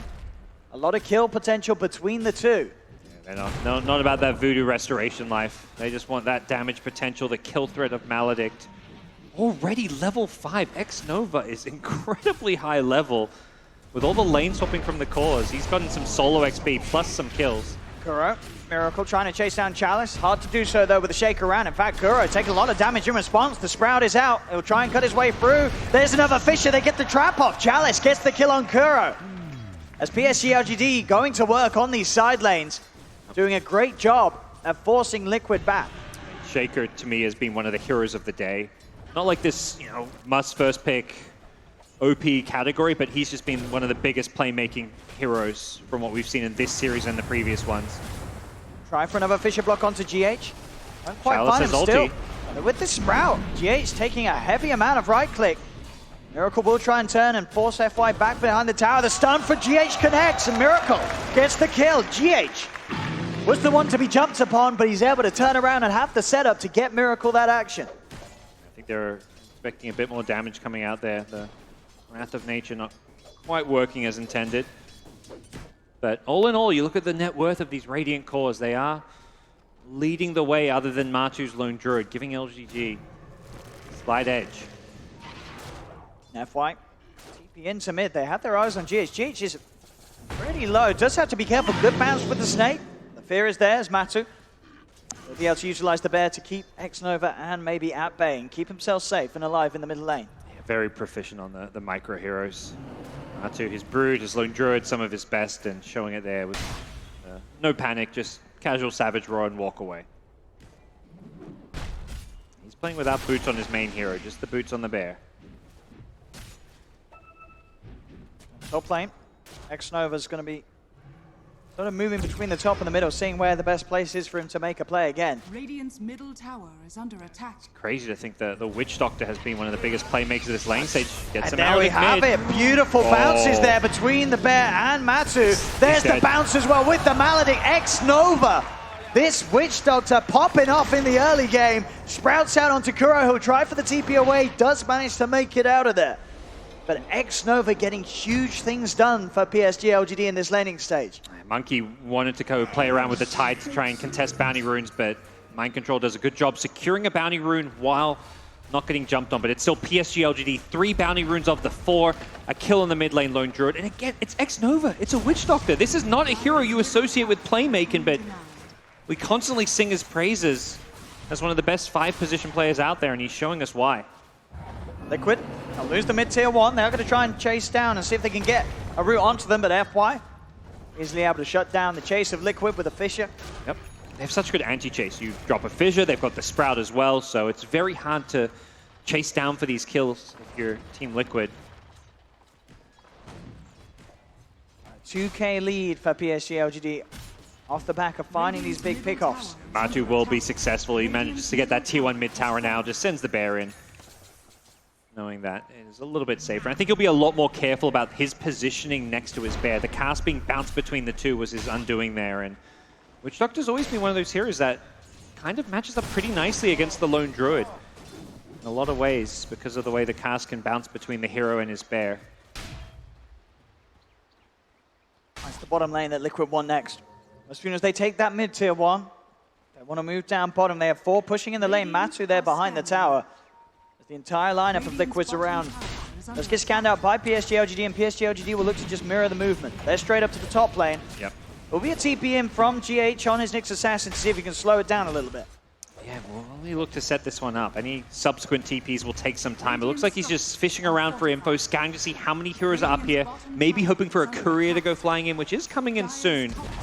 Doesn't look like he's going to get it on the way there. If he stays Maybe, under the Vendetta, he could get the hit onto it, and he's going to find it by the looks of it, and he does. Yoga Club taken away from Arme. It's like a nice, it's such a like heads up, high IQ play to make as a Nyx. Just go Vendetta behind a push, because often couriers are just going to bring out items. There's 3 or 4 heroes pushing down a lane. At this stage of the game, you're bringing out, your TP scrolls, your drums, your early game items are being completed, and he's just sitting there, and his kind of high IQ play pays off. Still very close, and not a lot of kills in this early game. 12 minutes, 4 for 2. Both teams just focusing on taking these objectives. Tier 1's down on both halves of the map. See if Matu can do this on his own. It's hard to do so with X-Nova. In position, Vita Restoration, and any time Matu tries to move in, that cask is a nightmare for him to deal with when pushing in with the bear. And the threat is really that you have to, anytime Lone Druid does something like that, is you need a second hero there, because he has the solo kill potential. So without the Witch Doctor being there, and Witch Doctor doesn't really want to go to that bottom lane. You just want to send the Shaker down there alone to farm up and complete this Blink Dagger, but because of that Lone Druid threat, you're constantly forced to have people playing defensive, protecting their teammate as often as possible. GH is underneath the sentry here. They don't see him just yet, but they will when they walk to the high ground. Gonna try for him. Bishop is going to be held onto by FY as GH movement speed gets himself far enough away. They'll look towards Matu instead, potentially. No dust, they just had the sentry, so even if they hit him with a fissure, they weren't really going to be able to get on top of him. No Blink Dagger on the Shaker still, of course. Probably want to see like Nature's Prophet play with some dust here, since Chalice is the one who can be anywhere on the map, so if they find a way to catch the Nyx Assassin, it will be probably an essential part of getting those kills. But things will slow down here. You're LGD, you've got this Deucer. They may not scale like to the super late game, but they still need to hit like these 1 or 2 item timing on Deucer before they start 5-manning down lanes. They ideally want to try and strike before Matu's Radiance is complete on Lone Druid. That's where Liquid get very hard to fight into. And GH, he's found a catch. FY trying for a TP out, but GH was there with his eyes on him. As FY picked off on the bottom. Matu getting the kill as well, propelling him closer and closer towards that Radiance timing. Arme has an Invis rune. He's going in enemy jungle. We'll get some info for himself and his team, but doesn't look like he's going to be able to turn this into a whole lot. And the Monkey King pick hasn't felt impactful yet. There's going to be this crazy big team fight around his ultimate with the Deuce of Stone Gaze, but you kind of were looking to pick this hero to shut down at least one of the lanes, but with all the musical lanes, Liquid find themselves in a position where it's this very passive game. Matu's able to pressure the lanes, and Miracle's Troll just being quietly free farming, working on a Battle Fury. Top lane, rundowns there onto Chalice. If they want to do it, they've got a Ravage. They don't need it. Straight up as the Infernal Blade comes out. Mind Control end up getting trapped in nicely with Chalice, as Chalice cannot get his way out of this one. Yeah, he probably should have just gone for the insta TP. I'm pretty confident Mind Control would have used Ravage to get that kill because of the pace of this game. They deny a bounty rune top. Sorry, Liquid. But force out that Ravage, because then you can make some plays. But by trying to run away, Doom rotates in. And the tree, it's cut. They found Arme. Matu and GH. Wow. Able to cancel the setup they was looking for. FI will walk in with the slam. Does manage to get GH in response. But Liquid, they'll take that trade. Absolutely. Very quiet Arme game. No kills or assists for him. It's been mostly the Witch Doctor and Chalice's Nature's Prophet who are the ones setting up and enabling that PSG LGD team to get any kills on the map. And they've got to, Arme's got to be careful. Matu, with having the Quelling Blade on the bear, he's always going to be looking for trees to cut down. Mid lane X-Nova will try for a kill attempt, but Kuro, he's got the regen to sort of outdo any damage from the Maledict. didn't quite get the cast bounce he was perhaps hoping for. If he managed to maybe cast once more on Akuro, could have perhaps seen a kill. But in some ways, you know, Liquid's kind of playing with like 2 greedier fours with both Nyx and a 5-position Doom with the Devour bonus gold. So last game, Kuro's able to finish items. He gets a Ghost Scepter. That's such a key item to have then, and not that he's getting a Ghost Scepter this game, but he's going to be at least not that, you know, typical under-farm 5 like the Witch Doctor will be this game. Particularly playing against Nyx, we're going to have to see a lot of sentries and detection being purchased. Smart pick up this game from maybe Dusa. Has the Manta style. A lot of things that he can play his way out of and around. You can look for the timing as well, get some sweet dodges. Can make it that little bit harder for the Doom to be laid down upon him. Getting himself away from the claws of the Troll and his axes. GH has been found. He's been caught out. Fisher blocks him in. Chalice in with the TP. GH will have to let himself go. And FY snipes the kill. Very intentional because he's so close to his blink. He wants to get that extra gold. He's just been sitting bottom. They've managed to deward this side of the map to help make it a little bit safer. And when they get his blink up, there's so many more plays that PSG LGD can make. But the farm game that's being played, Miracle has got that Battle Fury now completed. Oh my. So I mean, for their team having both the Battle Fury on the Troll and eventually Matsu very close to the Relic, 3,600 gold, they are going to have these 2 cores which are going to farm at a pace that, you know, maybe on his Dusa will probably be able to keep up with, but Arme and his Monkey King, they need to make action happen if they want to stay on the same level. Vendetta initiation coming. CX Nova. They want a couple. They want Chalice too. There's Kuro coming in as well. GH looking towards the back lines as Matsu's chasing on the front. They do get the Wukong's command down though as Arme tries to get the Jingu stacked on Miracle. Miracle only 3 stacks here as they've doomed FY. FY trying his best to retreat. He's hiding in the Wukongs. Yeah, he's managed to walk himself entirely away as Liquid had just passed by him. He's going to outlive the Doom. And Chalice just TP's mid. He's like, all right, that's a tier 2 tower compressor. Let's force those TPs back. Yeah, X-Nova, the only one to die there. Oh, Arme almost had his tree chopped. Mind Control was fishing for him. Can he get it? Oh, he got it! Arme monkeying around in the trees. And Liquid, they're ready to cut them down. He's got to be more careful in that one. The Quelling Blades are out on Liquid's heroes. They will chop his trees down. And you want to have an idea of where the players think this game is doing? All you've got to do is see the item that Monkey King Arme has queued up. He has a Midas queued up as a Monkey King. He sees this going like Echo Saber Midas. This is not your everyday Monkey King build. Yeah, I mean, talk to me about this. I mean, why the Midas and not the Battle Fury if he wants to play the farm game? The experience that the Midas gives you can just accelerate you that much faster in the late game. It's not always entirely about the item progression. I mean, Midas does take a bit longer to pay off, and I think he doesn't want to get too greedy. The Battle Fury is like, you look at your item times, you're going to need a BKB, there's some other items you want to fight with, and Battle Fury does slow them down quite a bit. Whereas the Midas is, you know, it's 2k gold on a farming item. That just gets you to those key level 20 and level 25 talents that you're really going to want to have this game. Well, we'll see if it does literally pay off for him. And so he's close to it, but it's keeping up with this Radiant Lone Druid and this Battle Fury Troll. That's the question if he can. Yeah, the Battle Fury doesn't necessarily accelerate your farm that much because your max Tree Dance Primal Spring clears waves so effectively. You can kind of just insta-clear waves using that and a Boundless Strike. And this game moving at a fairly slow farming pace. 20-minute bounty runes coming up, and we'll see where those will end up since this is such a battle of economies. The seeds of fortune. Smoke up from Liquid. Found Chalice. TP's out. Mind Control. Not wanting to go for the Ravage there. I think he wasn't sure if he even had time to cancel the TP since there is that slight cast time.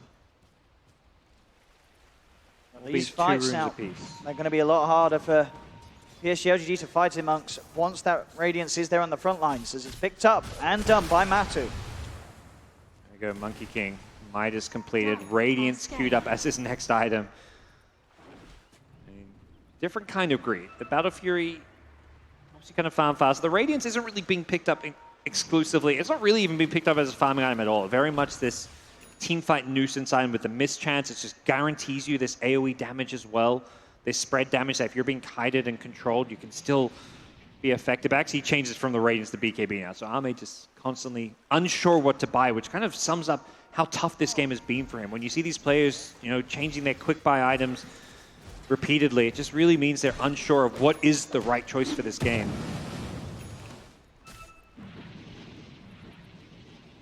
Still such a it's all about the farm this game for both teams. Both teams seeming to have in mind a way to take this. The panel said they did sort of side with Liquid's lineup if it did come down to this.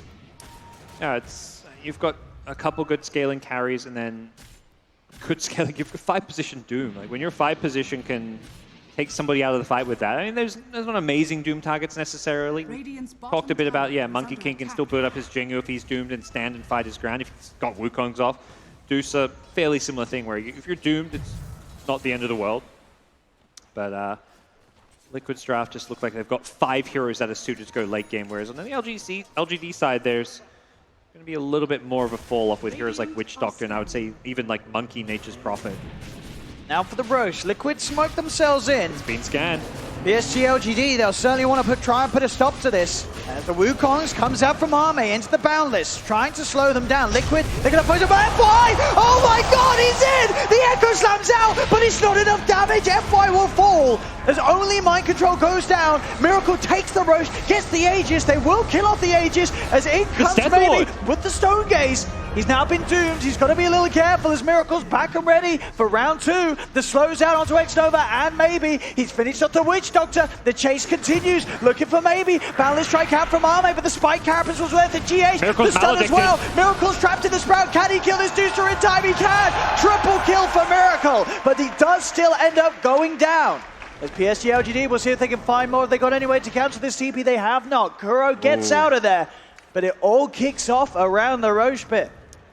What a important first team fight of the game. Really, it is the first one we've had. We're 23 minutes in. It's a Roche fight. 2k gold swing in LGD's favor, plus they managed to deny the Aegis from Liquid. FY Shaker finding the opening. If he managed to kill that Troll Warlord before he secured the Roche and the Aegis, it would have been a very one-sided affair, but in the end, it is a much more even exchange, and things will settle down after that. And with Ravage on cooldown, I don't imagine LGD will necessarily want to let it just settle down. They are perhaps a bit more ready to go the second the Medusa respawns. See it here again. I mean, brilliant start from Ame, and of course, no hesitation from FY to get that jump in, but it just wasn't enough damage, even though it was a beautiful 3-man Echo Slam. Mind Control still gets that Ravage off, and as you say, Miracle just being allowed the time to get Roshan, get the Aegis. If he dies here, didn't have the Aegis, fantastic fight for PSG LGD, but he gets back out of it, and he ends up cleaning up a triple kill. Yeah, they responded quickly, but just not quite quickly enough. They need that little bit extra damage, perhaps something like the Nature's Prophet teeping in. I don't know if Wrath of Nature was up to go with the Echo Slam. They just were a little bit short. And just goes to show how close of a game this is at the moment. Those sort of seconds just mattering so much for whichever way the fights will swing. You can see how scared Ame was. The fact he's died twice by having his tree chopped, he actually jumped down. So his team lost a lot of key vision around the Roshan pit when he got off of the tree, but he was so scared. The second he drops the Wukongs, they can Quelling Blade those trees from inside the Roshan pit. So he does not want to get caught out and stunned again. And he's really respecting the fact that, you know, Liquid could just catch him by surprise. Top lane, SGLGD will be able to push on and claim that tier 2 tower, getting something done. As you say, whilst the Ravage is down, it's now back up for Mind Control. Dire's top tower is under attack. No Aegis in play. It is Liquid with that slightly faster farming rate. They've got the Lone Druid Bear with a Radiant, so he can constantly apply pressure in these side lanes, even safely so without the Lone Druid himself there. But as it stands, Matu wants to push with his Bear so we can get that a bit of additional tower damage in down bottom. Very much the close playoff series you'd expect between these two teams. Ever so close this game too. Such a careful, calculated game. Only 9 for 10, not too crazy on the kills. But the farm is there as both teams making sure to not let one another get too far ahead. The farm obviously split a little more between the two cores of Liquid. This Matu, Lone Druid and Miracle Troll, whereas with PSG LGD it's a little more shifted most onto this maybe Medusa. But with that, he's hitting these quick timings. Manta Star, Butterfly done. He's about an Ultimate Orb already in towards the Skadi at a very good time. enjoying Ame's item build. And not enjoying, I think it's very clever. Getting this Halberd now after the Midas, very effective, having a disarm against both Troll and the Lone Druid. And he just wants to be tanky. He wants to be this front liner that can actually kind of not just run away from the physical damage. And that's where the Radiance that he's got queued up next kind of synergizes with this build pretty nicely. He can be in the front line, put that Radiance damage out, give that mischance as well. You know, this Spirit Bearer isn't going to build anything like an MKB most likely anytime soon. Miracle himself on the Troll has now hit his BKB timing, level 18, so max battle trance. And they instantly smoke up. Liquid, no, they're very strong with this BKB purchase. But it's been popped. X-Nova, he may die for this, but this feels well worth it. Yeah, they've found definitely the Witch Doctor, the rest of PSG LGD out of the area. As Miracle actually popping the BKB there, sort of anticipation the PSG LGD would jump back in, but it's not the case, and that's a BKB charge down. Yeah, and LGD losing just the one support there. Meanwhile, Dusa Illusions were farming and pressuring out the bottom lane, and the Chalice Nature's Prophet is doing a similar thing up top, so PSG LGD just going to be pretty happy with that sequence of events, but still it is that Liquid lead. 3k gold lead, and they're going to be looking to use that big team fight of theirs with the Tide Ravage around that Roche #2. They're happy to farm until Roshan's up because these outer towers just aren't key enough objectives for them. The Roshan is so much more important. They don't want to risk, you know, pushing an outer tower and using Ravage to win a fight, but then potentially Ravage is on cooldown, PSG LGD can go for Roshan. Roshan is just the most important thing right now for both these squads. And a Halberd's been the aim of the game for both teams. Matu's got his done as well, so can help out heavily against the damage output of maybe or Ame, whichever he deems to be the bigger problem in the fights. Yep. Always one of the items that I feel like is underbought against Medusa. And up top, Ame, he goes for the commitment, but there's the turn straight away with the Ravage. They're on top of the Monkey King. He's trying to get the Wukong's command out, and he will find it. The Sprout holding Miracle back and away from Ame, so Ame's still alive, but now the BKB comes out. Miracle in onto the Monkey King, and the stacks build up. The Monkey King's dead. Sprout holding in Kuro, moving in, maybe has the damage to take down Doom. There's a buyback from Ame. He wants to get back over towards this fight. The Doom's still there, down onto the Medusa. The disarm as well from it to the Maz Halberd. There's a man! Oh my god! Oh, FY! FY! F flipping Y! He absolutely smashes them! What the hell was that? Where did he come from? F Holy shit! Oh my god! Oh no! Oh! Oh! F! Oh! I didn't see it coming. They didn't see it coming. I don't know if FY's team saw it coming, but FY. Oh my. Oh. Wow, it's definitely worth staying up late tonight for the boys and girls in the crowd watching this one as FY. And now they're just up to the base. You win one fight with Dusa and you just push it high ground. That's one lane of my Rex down. goodness. The man, the myth, the legend, FY, showing us why. Flashbacks to his shaker at TI. This man is I guess something special. That's the power of these sort of slow and patient, quiet games. There's always going to be that point where Liquid, they just forget he's there. They group up as 4. And my goodness, that swing. The FY swing. It's scary too. A hero like Dusa just naturally has heroes converge on and around her, particularly after they kill the monkey. There's this moment where they're like, oh, we're winning this fight. We can actually, now we focus our attention on Dusa, but FY was ready. He really was. And there was a clutch play, like before that Miracle, his BKB was down because he used it to, he saw the shaker coming and actually BKB dodged the fissure, which stopped FY from initiating. The fight went bad for LGD initially because of the BKB usage. But then once it dragged down and the Dusa didn't get killed off quick enough, FY saw his opening, and boy, did he pounce quickly. Oh, yeah, Liquid, they've just got to be much more careful. We see them get caught out the once. You know, so you fool me once, but fooling them twice, it's going to be tough for FY. But if anyone does do it, and FY continues to be on form as he has in this game, it could happen once more. Liquid, they've got to be careful. FY, he's ready to play.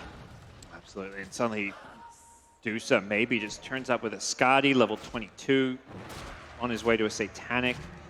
Monkey King also level 19, the Midas, this is where it's kind of kicking. He's probably gotten at least one full level, maybe a level and a half of extra experience thanks to this Midas. A quick smoke up from Liquid.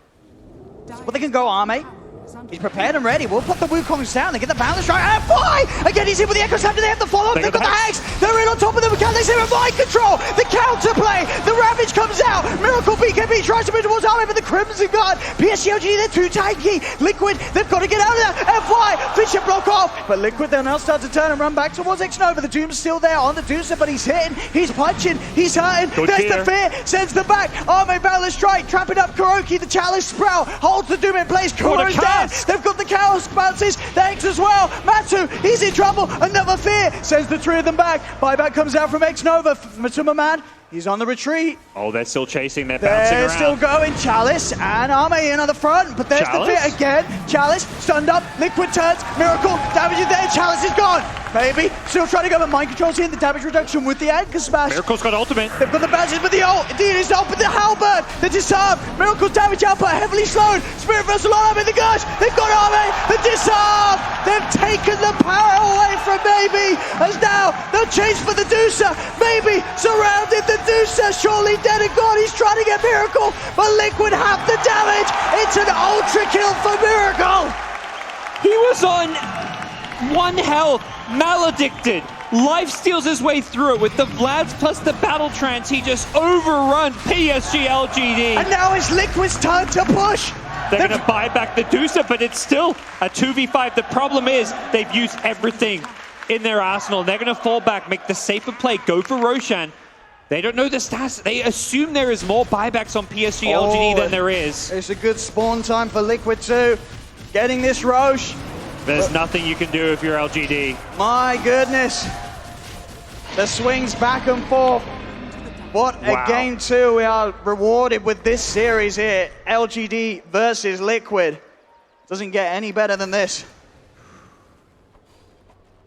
Is now back a 6K lead for Liquid, but you know that can get turned on his head very quickly. PSG LGD have still been taking some very, very good fights, and you've always got to watch out for that shaker. Even at the start of that one, FY, you can see the potential. Quickly following up the boundless stroke with Echo Slams and straight away sliding into position with that Force Staff to block Liquid off. Yeah, and Chalice even had the Hex follow-up, but ends up kind of baiting his team later on in the fight. And I'd say most importantly, the thing in that fight that happened is Miracle was in melee form when he got halberded. So it was that short duration disarm. If he was in range form with the full 5 seconds, that would have been catastrophic, and I imagine he would have died, and that fight would not have looked how it did. And now he's got both Sanjin, Yasha, and Satanic. So all of this status resistance is going to add up, and I mean, things like that Heaven's Halberd is just that little bit less problematic to deal with in a fight. That's going to be so hard to hold him down. PSG LGD may start having some damage issues on their team. The Deucer is not by any means... They've got great spread physical damage with this Deucer, but if Troll's just on top of Deucer, Troll's going to win that fight. Yeah, a lot of control routes, as we saw there as well. The Halberds coming into play. GH walks out, Spike Campus now wears out. Has got the rest of Liquid behind, but the banner's burnt on GH. Trying with the wraparound, but there's the Hex. They've killed off the Nyx Assassin. Miracle sprouted up, cuts his way out. And that's the other really crucial thing about this Battle Fury item build is he's going to hold on to this to get out of the Sprout, because otherwise you're getting kited every single team fight by it. The status resist does nothing against those trees being summoned around you. They have to control the Troll in these fights, PSG LGD. They've got to somehow make those jumps happen. Kill him within that time, as you say, with the status resistance boost thanks to the Satanic. It's not going to be easy. The chances that Miracle's able to press his R button and get that ult off are very high. I do like that this Deucer goes for this Stone Gaze duration talent. He slides out of there with the fear. Oh, wow. The creep blocked the bear. Oh. MVP creeps. Oh, absolutely. FY gets out. He playing it cool. Deep in out of that one, but my goodness, was it close. I don't know. I didn't click the bear. It may have had... I imagine Phase Boots was on cooldown, knowing how good Matu is, but very close to catching FY Shaker. But yeah, Deuce's level 20 talent, the Stone Gaze duration, there's potential to catch people twice with this Stone Gaze now. Oh man, and with that MKB, maybe hits so hard, they have to somehow get that disarm upon him.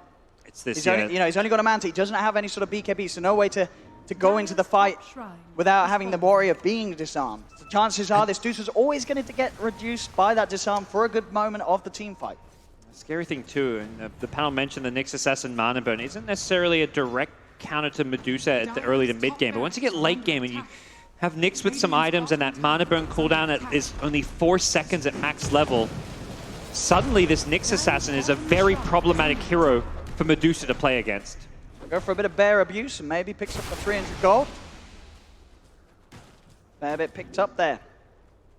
The beating of the poor animal. Liquid didn't get Rax despite that incredible team wipe, but getting Roshan has not really led them to any successful follow-up fights. PSG LGD playing keep away, playing it safe, knowing they don't really want to team fight into Aegis and Cheese. The happy news for Liquid is you've also just denied the Aegis from LGD. Aegis, one of those items particularly good against, you know, the likes of Doom that often can just take a hero's life out. Shrine is under attack.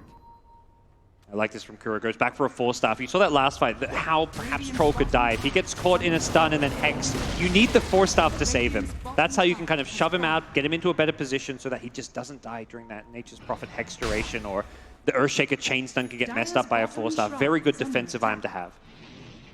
Just 30 seconds pretty much left on Miracle's Aegis. Once it's gone, he will have that slot available to pick up the Monkey King buy. He's got the money for it. Yep. It's hard for Liquid to kind of progress the game with the Aegis because of this constant split push. Chalice is Nature's Prophet. He may have itemized with these team items, going for Crimson, Drums, Vlads, and now a Hex, but here, regardless of what items you have, split pushes very well.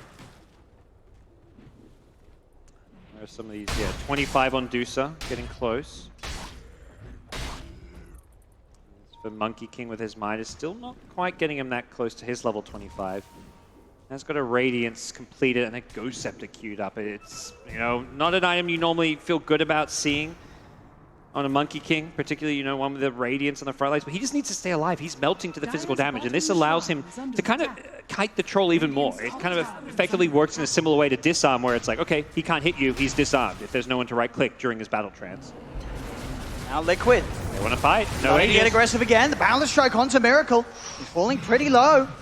He's got to be very careful. Any sort of catch. Caught him by surprise, I think. As Liquid straight away on the retreat. PSG LGD won't be able to get a catch on them. So they'll get out of there, play it safe, maybe work towards the timing of that next Roche spawn before they try for another push. And Miracle himself going to have an MKB for the upcoming fight, so he's going to be a much better one-to-one counter against this Medusa. Not having to worry about that butterfly evasion quite as much. Honestly, I wouldn't even mind seeing Ame turn this Ghost Scepter into an Ethereal Blade. We saw last game the Ethereal Blades plays you can make against these single-target right-click carries, and Troll Warlord fits that description, so see if there's any consideration going there. But for now, GH, Aghanim Scepter complete. That is a very annoying item to play against. And no longer sort of the support hero that you can kill off around the Spike Carapace. He's going to be burrowed down, throwing out spells throughout the team fight. Still very vulnerable on the Dusa, you know, obviously doesn't want to get the BKB this game maybe. So GH is sort of full repertoire, is still going to hinder maybe his impact in these team fights by quite so much. Dusa's buyback going to come online soon, so there'll be perhaps a little bit of sigh of relief from the PSG LGD side. They haven't been punished by the Aegis cheese or the buyback being on cooldown. Both teams playing it very cautiously. And Liquid, I think, just feeling good about how their lineup can scale into the late game. PSG LGD. Oh, they're baiting this top bounty rune. They're coming out Big for this. Fight brewing. I think they see the tide and they're like, let's not do this. Yeah, they can't go for that. Meanwhile, the Spirit Bear gets both bottom bounties, so 3-1 for Liquid. Keeping that there, Worthly. 12k advantage still at the 40 minutes mark for Liquid. There's the Tome of Experience being bought by Medusa. She's so close to 25. I don't like seeing these heroes use these XP tomes when you're so close to 25. Yeah, surely she just gives it to someone else. Medusa, come on.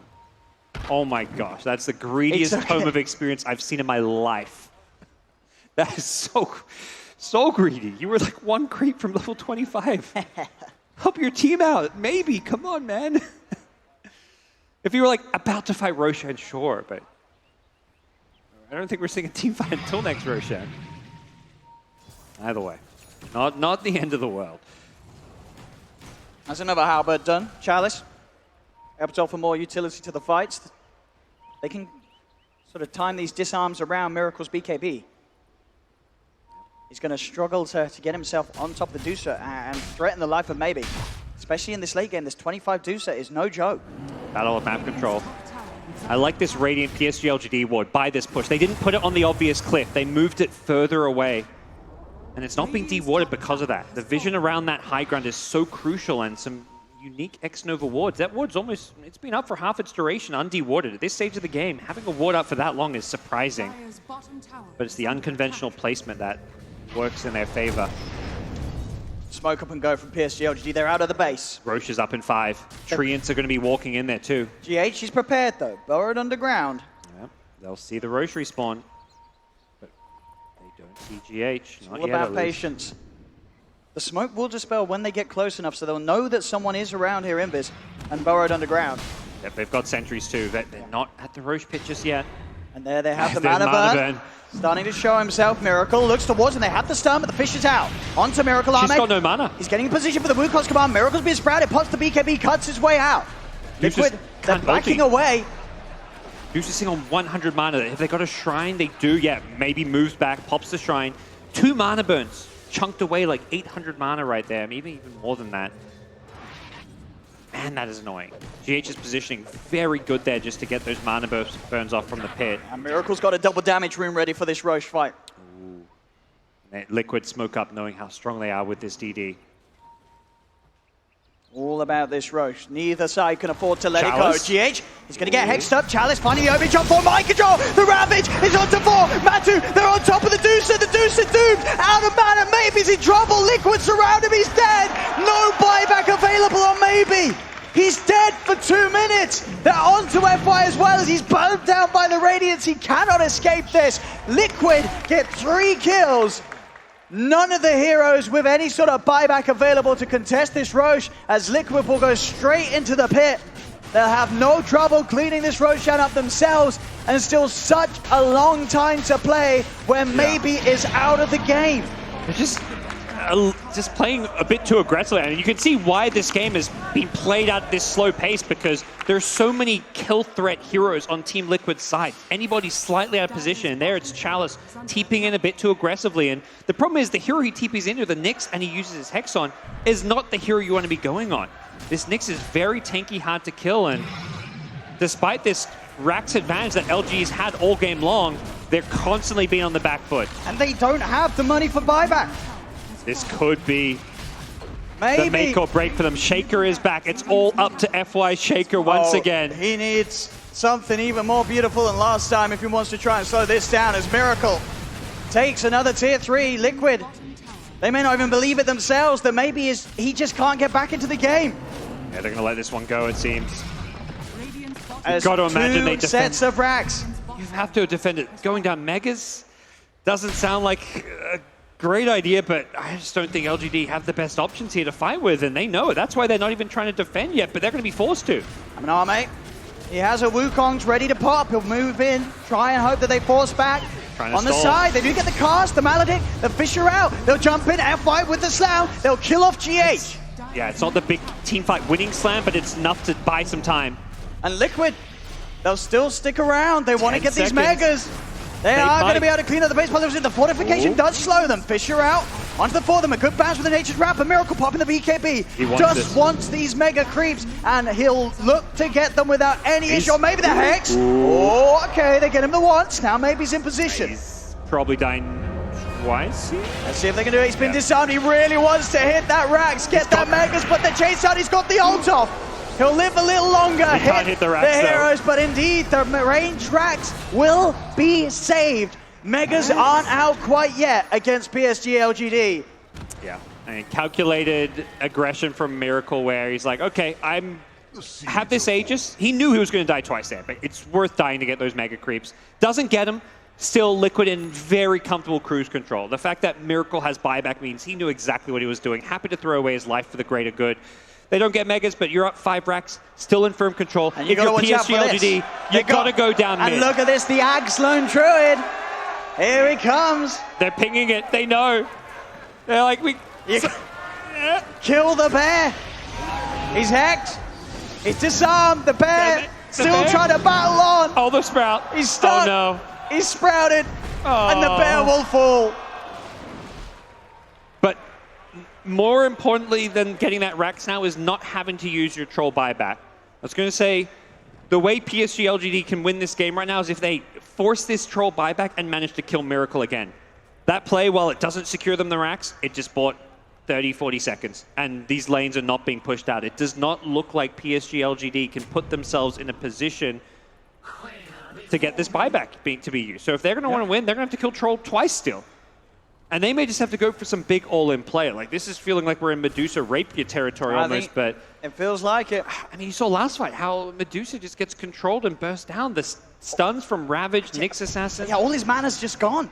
And you're always getting hit by Carapace. Split Shot kind of guarantees that. So it's a free Carapace setup into Impale, double mana burn. I mean, you know, I sort of said this whole game, maybe he obviously doesn't want to get a BKB. Would a BKB have made any difference, do you think, if he did slot it into his item build? It would have potentially made a difference. I think it's an item you just have to buy on Medusa when you're playing against Nyx in late game. Early to mid game, if you're going steamrolling, going fine, yeah, don't worry about it. The second the game gets to this 40-plus minute and you're not winning, BKB becomes more essential. It's too late now. He's got to focus on what he can get, which could be a BKB, but I don't think you can get the BKB anymore. It's something that needed to come up earlier. Yep. You're down almost megas. Get the Rapier. Hope for the best. Hope that somehow you just don't get chain stunned and mana burn constantly in a fight. And I mean, PSGLG, yeah, they've got maybe one team fight left in them. Liquid, plenty of room for error. They still got a refresher shot on this Doom. They're likely looking just to wait for the next Roshan, even if they want to, or a way to sneak this last range Rax. That Aghanim's Doom too, from Kuro. It hurts if he lays it down. This is, yeah, that's the item with the break that can just destroy Medusa and Monkey King. We kind of hoped that S4 bought it in the last series when he was playing the Doom. He went for the refresher instead. When there are good heroes who use break on, absolutely, this Axe Scepter can be game-winning. PSG LGD, they're on their way out. They get their Hex straight away onto GH, popping the BKBs to Wukong. They're throwing everything down onto the Nyx Assassin. It will get the job done. The rest of Liquid pull back away. Kuro needs to be careful. He is very key. He may be the 5 position, but he doesn't look like it. 17k net worth on Kuro. Not every day you see that. And he's got Ag's Refresher Shard with a BKB queued up. And that Doom DPS talent, so a lot of Doom damage. Such a hard position for PSG LGD to be in right now. That slam play earlier from FY feeling like a few pipe dreams away, as this game now in a very dire state for PSG LGD. Only the range wreck standing top.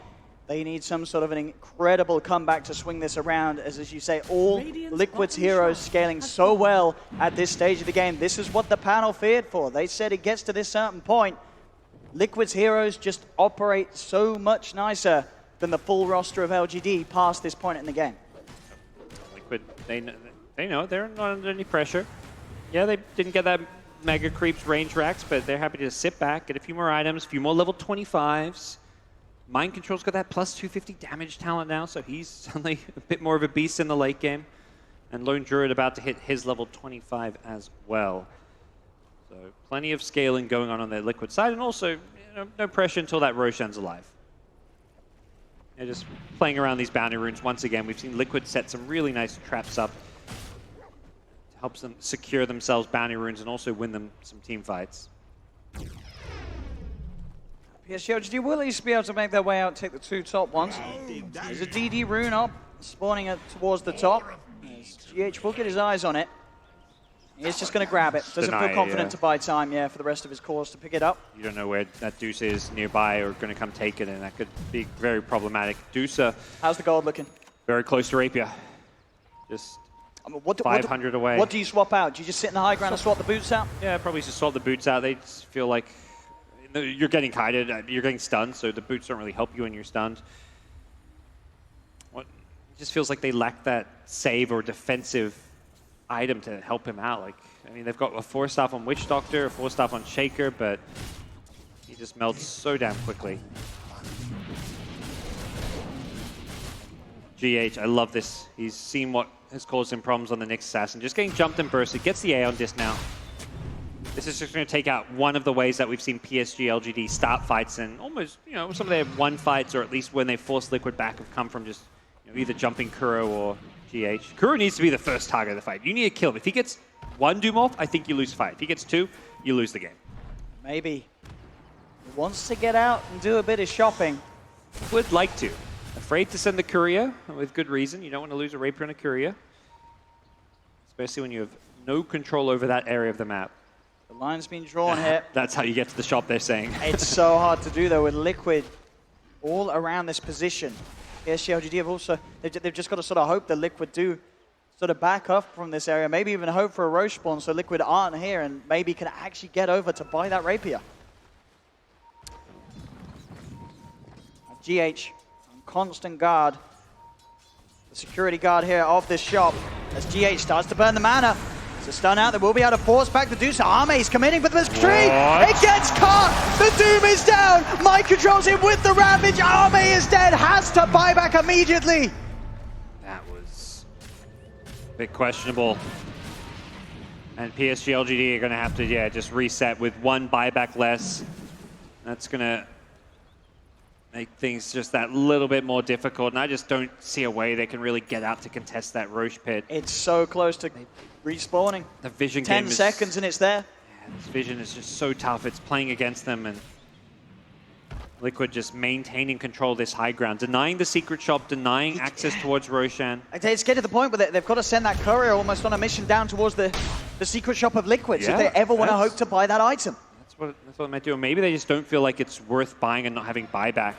But now that your monkey doesn't have buyback, it just feels like, okay, we don't have buyback on one carry. This is so risky from PSG LGD. They're coming out with this smoke. Roshan, it's being taken. It's dying fast. It's dying so fast. What can they do? They're trying for the wraparound. They're too late. They are. Roshan's down. They'll start to pick all the bits up. Cask is out. Maybe does move with the stock. His Arme. It's a huge Wukong. They'll look for Kuro in the middle with the stun. He's holding down the Medusa. They've lost the Doom. Kuro will die. They're moving FY. He's got the Echo Slam control, but Matuma pops the cheese. He's back up to full. Maybe he's out of mana. He's stuck in position. BKB is out from Mind Control. Miracle's falling low, though. He's disarmed. They've killed the Aegis. Maybe still alive. The sentry's down. They've got vision on GH. Carapace trying to get the stun. Maybe still alive. Forced to the side. They're keeping their Deucer alive. F-Fight's back in. The control. GH is dead. Kuro trying to finish off maybe, but maybe turns. The Doom is out. Maybe still alive. Finally, they kill him off. The Deuce is dead and down. Miracle's very low. And X-Nova buying back for this one. FY still trying to poke. If they can get maybe back over here, maybe they could do something, but maybe he's having to deal with the base. Mind control. Hex. Chalice gets the kill. They need to just run down mid. Dusa buys Boots of Travel. Okay, so doesn't commit for the Rapier. Feels like, you know, we're in this one. We're not in that desperate of a situation. Arme had a 200 health troll that he could have chased down there. Chose not to. I think a bit afraid of the satanic usage, but man, what a good fight for PSG LGD. They keep themselves alive. They still need to force some more of these buybacks, it feels like. But they get rid of those items that Liquid could have ended the game with. They remove the Aegis, they remove the cheese. As both have to be used in that fight by Team Liquid. In it with a fighting chance. Refresher on Arme. Oh, a very different iron build from this Monkey King. Yeah, look, he's going unconventional, but he realizes his place in this game. PSG LGD, 22k net worth behind, but now they're up towards the base of Liquid. Mind Control buying back. Ravage not quite back up, though. 55 seconds without the Ravage. No Doom for 75 seconds as well. Matu is going for the Megas, though. Yeah, are they going to defend, or are they all in the throne? They're going to send Chalice back. Chalice, he will be able to get the bear out, and they're going to bring the bear back. He can't resummon his bear, so he can't really suicide it to get that Rax, because suddenly they could find themselves losing their high ground. So Matu GH plays it safe. Gets Hex on the front, maybe. Moving in with the Stone Gaze. They've got to back off Liquid. Got to be careful now the Stone Gaze has been used. Maybe it has to be very careful. The fortification comes out. He is taking down the melee Rax. Arme, there's the Boundless. Here's the first. Wukong's ready to go. Kuro, he's shrouded. He's dropped up. He cannot get out of this. Kuro's dead. 2 minutes. No Doom. As PSG LGD, they'll finish off the mid melee Rax. Arme has Refresher. He's got another BKB Wukong's if he wants to use it. But problem is, Dusa, a bit low on mana. Oh, they get the Fisher. Miracle got stunned. There's the jump in from Mind Control with the BKB. They're looking away, but there's the second Wukong's come on. Ravage, Mind Control comes out. He's disarmed. They disarmed Miracle. Miracle, he's doing no damage at all. They have the control. Miracle's in trouble. He's dead. Insta-buy, but they got GH with the stun too. The Fisher! FY locking him down. GH sprouted Chalice! They're doing it! LGD! They are doing it! How? On to the tier 4s! PSG! LGD! How did they win this game, Oh Owen? my god, It's not over. Oh, but it's not Miracles in with the BKB! Can they hold this? Maybe so low on both mana and HP. He has that health. The Satanic FY! He's shutting down the game! He says, my name is FY, and we are getting a game 3! Absolutely world-class Dota. Wow. It doesn't get much better than that. It really doesn't. A whole day where we had series go the full 3 games. This series, it looked like Liquid, they had the 2-0. But PSG, LGD, these itemizations, Arme, the refresher or pickup was absolutely flippin' fantastic. He had this, I don't think Tide expected a second BKB. He thought he was hitting everyone, Ravage. Arme had BKB, didn't get hit by it, drops another Wukong. I can't believe it. He fights his way through, he gets the disarm on the Troll. That Troll thought he had this Ravage, but no, he just gets completely taken out of the fight again, doesn't heal himself back up. And justice for FY, you know, at the start, hitting Sams like that, finally. They get that win. They hold on, PSG LGD, and we're getting another game of this beautiful Dota. It's crazy, like the clutch plays people can make. I think Arme had a very shaky game. He made some misplays, but he comes up big when it matters. Absolutely. That, as I say, that refresher or pickup, not a lot of Monkey Kings would have done that in that situation. You look at sort of the top tier carries. He knew, though, double Wukong's Commander Surge makes it so hard for them to fight into the double BKB. They knew exactly how to play in a situation. It's always these late game portions of the game where you really sort of see the top teams just blast off. And this game, PSG, LGD, absolutely did it. It was incredible. The fact they could isolate Kuro's Doom. Kuro ends the game 1-6-8. It's not a good scoreline, but it's because LGD understood you need to take him out. When he got that Ag Scepter, if he gets an Ag's Doom off the fight, you're going to lose it. And maybe made sure that he did not get doomed as good as he could. And just so many little things to talk about, the holding the range racks, making sure that they didn't get megaed. It meant that they could have the momentum to push. So much to talk about. We're going to pass it over to the panel to do so. But it's 1-1 between PSG, LGD, and Liquid. We are going to a Game 3 here at the MDL Disneyland Major. I must say, that is some of my most favorite Dota to watch. You've got like these little periods in between, and then a big team fight. Period in between, a big team fight. And that's kind of what this game was, and it was amazing to watch. World-class Dota, as pointed out by Gods.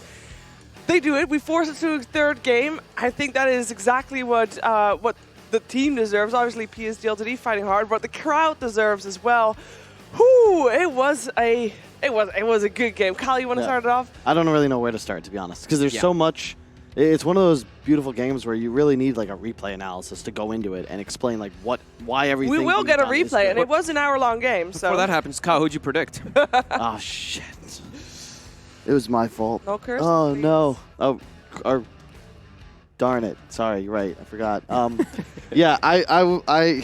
It's gonna be a long one, Dink. and I don't even know what I think FY and the Shaker. I think Shaker's got to be the hero of the tournament before it's even finals day, just because of the plays being made. Not just the echoes, right? There's some Fisher blocks from FY that are absolutely insane, and the other big huge play for me, like mind control, the tree cuts. I don't think the Monkey King dies in like half of these instances. Like right here, That's it. Yeah. He baited. They don't show that he baited Quelling Blading 2 trees beforehand, and just gets Ame on the bounce. Like, that was nuts. The damage reduction, constantly being able to anchor smash on top of the Medusa.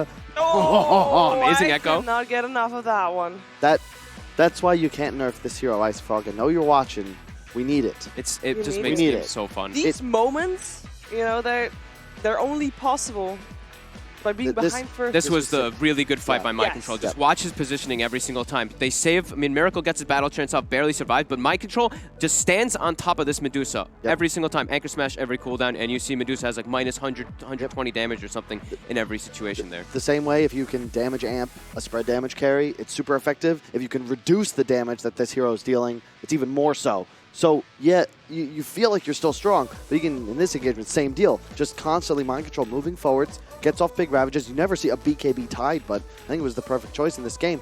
They really, I think Liquid may have played themselves a little bit. This was their opportunity to win the game. Medusa's dead for 116 seconds. They go to Roche, they go to 2 racks, and they force for Megas. But honestly, in a game like this, if you don't get Megas, none of the racks matter. There's so much wave clear on the side of LGD. They have a Furion. They don't give a damn about having to play this bottom lane so far away from the Roche pit. They're never going to have creep waves as a problem. You give away a huge advantage here, losing your heroes, and like I think it was 3-4 bears that end up dying trying to go for this range racks. You could have thrown. You could have thrown 100%. Yeah, they probably would have had time to throw. I mean, they maybe just didn't know. They maybe just didn't know that they had the time in order to do it. They didn't know what the Deuce's situation was, it seemed like, right? He had buyback, but he didn't have enough gold. But he spent on the Satanic before the fight before that. I just think that you get the 1 racks, but it's so much time to go from bottom to top. That's the problem. In addition, they got the Roche first. If you get Roche and then just go mid, at the worst case scenario, you're going to force the Deuce a buyback, and then you're going to kite away. They're going to want to fight you, and 1 kill on this Deuce now for 7 more minutes. You have won the game for sure. Yeah. And in this case, I think they do it anyway just because there's no buyback. This build, I'm loving this, what I'm seeing from these Deuces. I mean, it's your pretty traditional build, but just having the Satanic and having the attack modifier in these fights, I just see him standing her ground as this Deuce, and you lifesteal so much even without the active, just from the passive with the Satanic effect over and over again. He's just holding his ground. This was also incredibly good control coming out from LGD. I thought, like, I'm just watching Miracle in so many of these situations. He gets halberd, he gets hexed, he gets stunned, he gets casked. So many different situations that he just got disabled. I mean, we were looking at Ame's build and we're like, whoa, this is some weird build, but it ended up working out. They had these double halberds, they had him and the Nature's Prophet, and the Troll Warlord just got disarmed, even though he had all this status resistance with the SNY Satanic, kept getting disabled. He put it together at the end there, but there was a moment where Ame had Ghost Scepter, Midas, Radiance, Echo, like, that was not... I don't think it was great. That's all I'm saying. That was a bit weird. But it worked? There was an MKB out on both the liquid cores, so all this evasion doesn't matter. You already have a butterfly on the Deuce before these items get picked up. But, you know, as I think it was Owner Gods that said, like, that secret, not secret refresher, but the extra BKB the Mind Control didn't expect into the Wukongs, like, that's the counterplay to the liquid team fight. And you could see, you were talking about the Troll Monkey King relationship. I thought it was really interesting in this game. It just, I mean, sometimes you see these trolls, they have to pop battle trance in these situations, right? And Wukong's command is down, and you're going to go for the targets that's nearest to you. So some of the times you see Miracle, he just charged in, he can't control it, and he's stuck in the middle of a full Wukong. It's like Ame, he's 5-5 and 17 this game. I thought he played really damn well on the hero overall. His build was very non-traditional, but the way he controlled the fights, he just planted it on top of... Maybe. He just planted this Wukong's and it made the fight so much harder for Liquid to get. I think the itemization, I want to stay on the screen for a little bit because it's a lot to discuss, but Ame buying a refresher, I think a lot of other players are just going to get like an E-Blade perhaps, increase their damage output, but he recognizes, look, I'm max level, and the Wukong's is what's going to win us this game, nothing else. Chalice choosing to go for a Halberd, just increasing the damage mitigation. All the armor items you possibly can get that help your team, of course, not the Shivas, but the Vlads, the AC, that's +9 armor for your team, the damage reduction of the Crimson, and you need a Halberd, really, because Miracle can't itemize for a Linken's in this game. He doesn't have the slots. Evasion doesn't matter, but the disarm is like, it's insane against this hero. Even some slight force staffs. I mean, this is an item that we always talk about. We look in, I mean, they had one on Liquid, which theirs wasn't as important, but we look at the one on PSG LGD, and these force staff saves too. Even just the slight distancing of the Deuce away from a target lets you get that lifesteal up, lets Miracle get kited even longer. Yeah, and I love it was a really fun game to watch. I love that Curl went for the Ags as well. We were talking about it last series. About it too, He changed it up. He got targeted for it too. And the only mistake I feel like maybe Liquid made in addition to not going Throne was that one fight where Kuro had double Doom. Yeah. They get the 1 kill on the Monkey King just by cutting the tree, and they don't utilize this refresher shard to win the game. They got all 4 Rashans, and they lost the game as Dire. That is so rare. But at 200 they were health also on a range very close to taking the game, though. Yes. It was very, very close. I mean, they had a 26k gold lead as well that ended up going down to 0 too because of them plays from PSG LGD. This is what we want, though, right? We want the game 3. We want these two teams playing as many times as possible versus each other, because that was spectacular, and I think we're probably going to see this hero banned. Yeah, I was going to say, as much as I enjoyed FY and before that GH on the Earthshaker, they are the players that can make these incredible plays with it. I think we've seen it win a little bit too many times for it to just be a coincidence. Yeah, we didn't even get to like say too much about GH in this game too, who had a great performance. He was fantastic, got super farmed, dynamization too, this Aghanims. He gets burrowed, so he's stuck a little bit in like the Wukong some of the times, but his mana burns. I just saw maybe running in, gets mana burn twice, and they were kind of skeptical about taking the fights. But yeah, that was, I mean, it was just a wild game. Deserving of the stakes, right? Yeah. Cinderella's got to go home real soon. We get another game 3 for elimination. Winner playing EG tomorrow. And it's about to be midnight. You couldn't ask for better. You could not ask for better. By the way, Fog, did this game change your mind on Troll? Because you were not really sold on just, you know, Troll The not hero being overall. the hero overall. Did Miracle convince you? I thought he played it really well. The Battle Fury build, he was able to keep up with that farm pace. I was really happy with all that I saw there. It's like we forget about these things we liked in the early game and the way it, like, the acceleration happened. Yeah. Because I think that I also really like Matumpa Man. With the double orb into Phase Boots Mask of Madness on Bear, Radiance, the monk, and then the Battle Fury Troll. Like, that's, I think, why Liquid had that huge lead into the mid game. Not into, but like from the mid game, because they went for the max acceleration while still playing aggressively and farming. Like, they didn't just retreat to their own side of the map. You have to play with tempo against heroes like Prophet, and they ensured that once like the game was equalized, they were out farming the cores on the side of PSG LGD, even though it was a Medusa and a Midas Monkey King. It just so happens that, you know, it was a wild game of Dota. We didn't even talk about the other, I don't think it was in the replay, the 3-man Echo in the pit, Ame giving Vision. Yeah, Ame giving Vision. Brought up Vision, but he's standing there. He sees 3 heroes in the pit. FY dunks as the Monkey King ult goes down. Sure, you get Aegis on the side of Liquid. It didn't matter because everybody is wrecked. It's the beauty of these 60-minute games. There's just, 10 different stages of the game that you have to really look through to figure out how it got to that point. You know, Liquid looked like they could have closed that game out. LGD with their persistence, just so much perseverance between these two. I even saw, like, I mean, this is not has to do with any plays in the game, but FY and Xnova, when they were like losing their racks, they were high-fiving. They were using the high-five thing. So they had to still feel some type of confidence going into that game, and that takes a lot when you're playing in a game like that. You feel that deficit. You lose most of your Raxes. And these are championship level teams. They're not going to give up until their throne is dead. Yep. And it's just consistently trying to find ways to win the game of Dota 2. And that is an important lesson for everybody, because you're never completely down and out in a game of Dota 2 until the throne falls. And a game like this definitely proved that. You fight tooth and nail, but you get rewarded for it too, especially here forcing Team Liquid to a game 3 in this lower bracket. Look how chill, though. This is the thing. You know, obviously, there's a bit of like, that's actually, I would say, a bit of emotion from Liquid, but they're so stoic. Matumpa Man just casually sipping what I can only imagine is a hot chocolate. I wish I had a hot chocolate. We can make it happen, hopefully. I hope so, but the last time I checked, our machine was broken. Oh, darn. Well, LGD also, I mean, this has been a long day for them. Yes. Yeah. They have been on since the morning. Yeah, Liquid had the first series of the day. Liquid did too, yeah. And that was a very long time ago. I mean, yeah, both teams have been up, I mean, for the entire day pretty much. I've seen them all around the arenas for 12 hours-ish. And their fans as well. 14 hours ago is when the first series here started in the Disney's Events Arena. And they look ready as ever to play this third game. And I can only imagine, like, this game was 60 minutes almost. How are you going to try to break it down and change for game 3? Like, what changes? Like, you can't pinpoint, like, oh, you know, well. Let's get an all-in push strat. That's what I'm hoping for. Someone let Drow through, and then just... That's not going to happen. No, it's not. Which hero is going to get left through now that the Shaker does get more than likely get banned out? Also, the Doom probably... maybe the Doom changes... I mean, Liquid's... Which heroes are going to change? It's a different game, though. Liquid consistently are putting it on the 5. Yeah. And that, I think, changes how PSG LGD would prioritize it. Because I'm not as afraid of a 5 Doom. Yes, it's a great hero, don't get me wrong.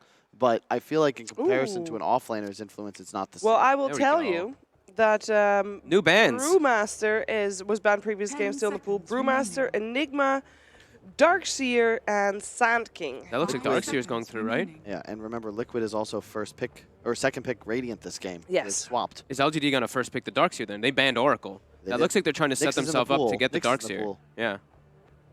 I think Liquid, there's Doom, there's Nyx, Sand King, Darkseer. If you leave Nyx, you got to be afraid because PSG LGD will just go Nyx into Darkseer. Yeah. They'll be happy with that.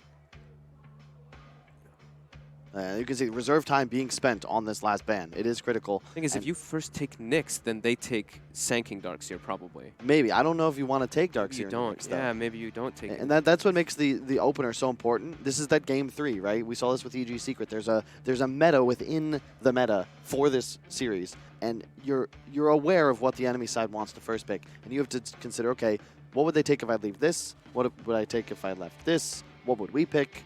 What would we want to pick later? They ban Enigma. Leaving everything. Leaving everything. And that makes sense because if you, let's say PSG LGD, they went Nyx first pick, right? You go Darkseer, they can immediately second pick an Enigma. And I think you're almost outdrafted already because Enigma is so good at playing against Darkseer in both the laning phase throughout the game.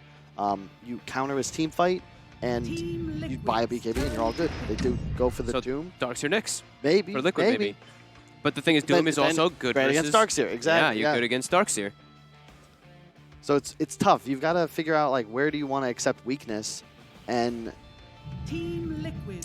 They do. I think you're gonna. I think after what we saw today, right? When we saw what we saw this morning, that's what they opened the day with. That's what they want to close the day with. It seems. And this is the stand. Like this is Liquid in a nutshell. This is how they love to play. You get GH on an active core, although Kuro could also play the Nyx, and Mind Control. HOD, get active, play around with Matubaman and Miracle. A true tri-core. This is how Liquid love to operate, and they're not as based around hyper carries like PSG LGD is. Even though they can play them, Miracle is capable of any sort of play style he chooses. Yeah, that's very true. LGD's also played this in multiple different roles, right? We've seen FY play the Doom. I don't think they played the 5 Doom, and we won't see it again, obviously, here. But they played it as Chalice and as FY. Yeah. I thought we'd see this hero actually get picked on in the last game, and even, I mean, both games because there was Dooms there, but just works so well with the Doom. Great against Darkseer as well, because you throw out the ult on him, and then even if he surges himself or that other ally, they can't actually get away from one another. Yep. And in addition, you have a silence, you have wave clear, and a stun. So you have a ton of tools to kill Darkseer in the laning phase. Very good against the Nyx as well, because you force the Carapace by just throwing out your silence at him. Yeah. And otherwise, he'll have to eat the silence, and then you can follow up with more abilities. They take out the Dusa. I think that's a good choice. I did not want to see another Dusa game. I'm wondering if they want to look at towards something. I just every time I see the Grimstroke now, just the tier list goes up to this Magnus and this PA. Just the potential that I saw from OG. So I see them banning out the Dusa. So I'm already starting to think about that for LGD. If they want this Magnus, we've seen FY play it several times before too. So it's definitely a possibility they could look at. And Liquid, they're banning out the Sven right now. I'm thinking Ember has got to be a concern for the Chinese side. For Liquid. 5 seconds remaining. Sven's ban is interesting. Maybe I just lost the hero I was going for. I can't remember. Happens. I hope that Liquid still knows the hero we were thinking Magnus PA. There's another solid thing they've done often. It's lost. Don't worry about it. I'll come back. Ember does get banned out, so PSG LGD is on the same wavelength. Yeah, I think these heroes that can you just run over with Ion Shell. Heroes that just can take over super well. You're elusive on top too. And you're a hunter. You're a hunter with that Nyx. Yep. Looking at other heroes that are good against Doom. Maybe Juggernaut is maybe a 4th pick for Liquid. I think you take the Kuro hero 3rd. Could be a Crystal Maiden. We've been waiting for it. Will we see it? 5 seconds remaining. Another stun.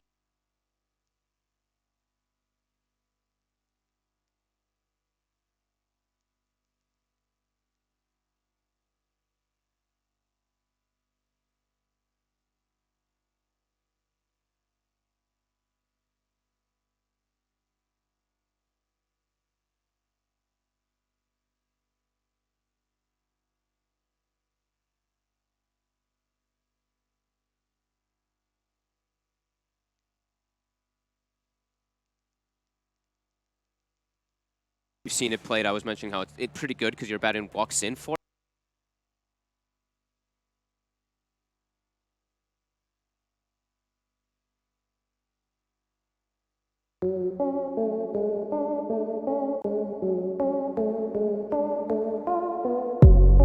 Both of their key cores.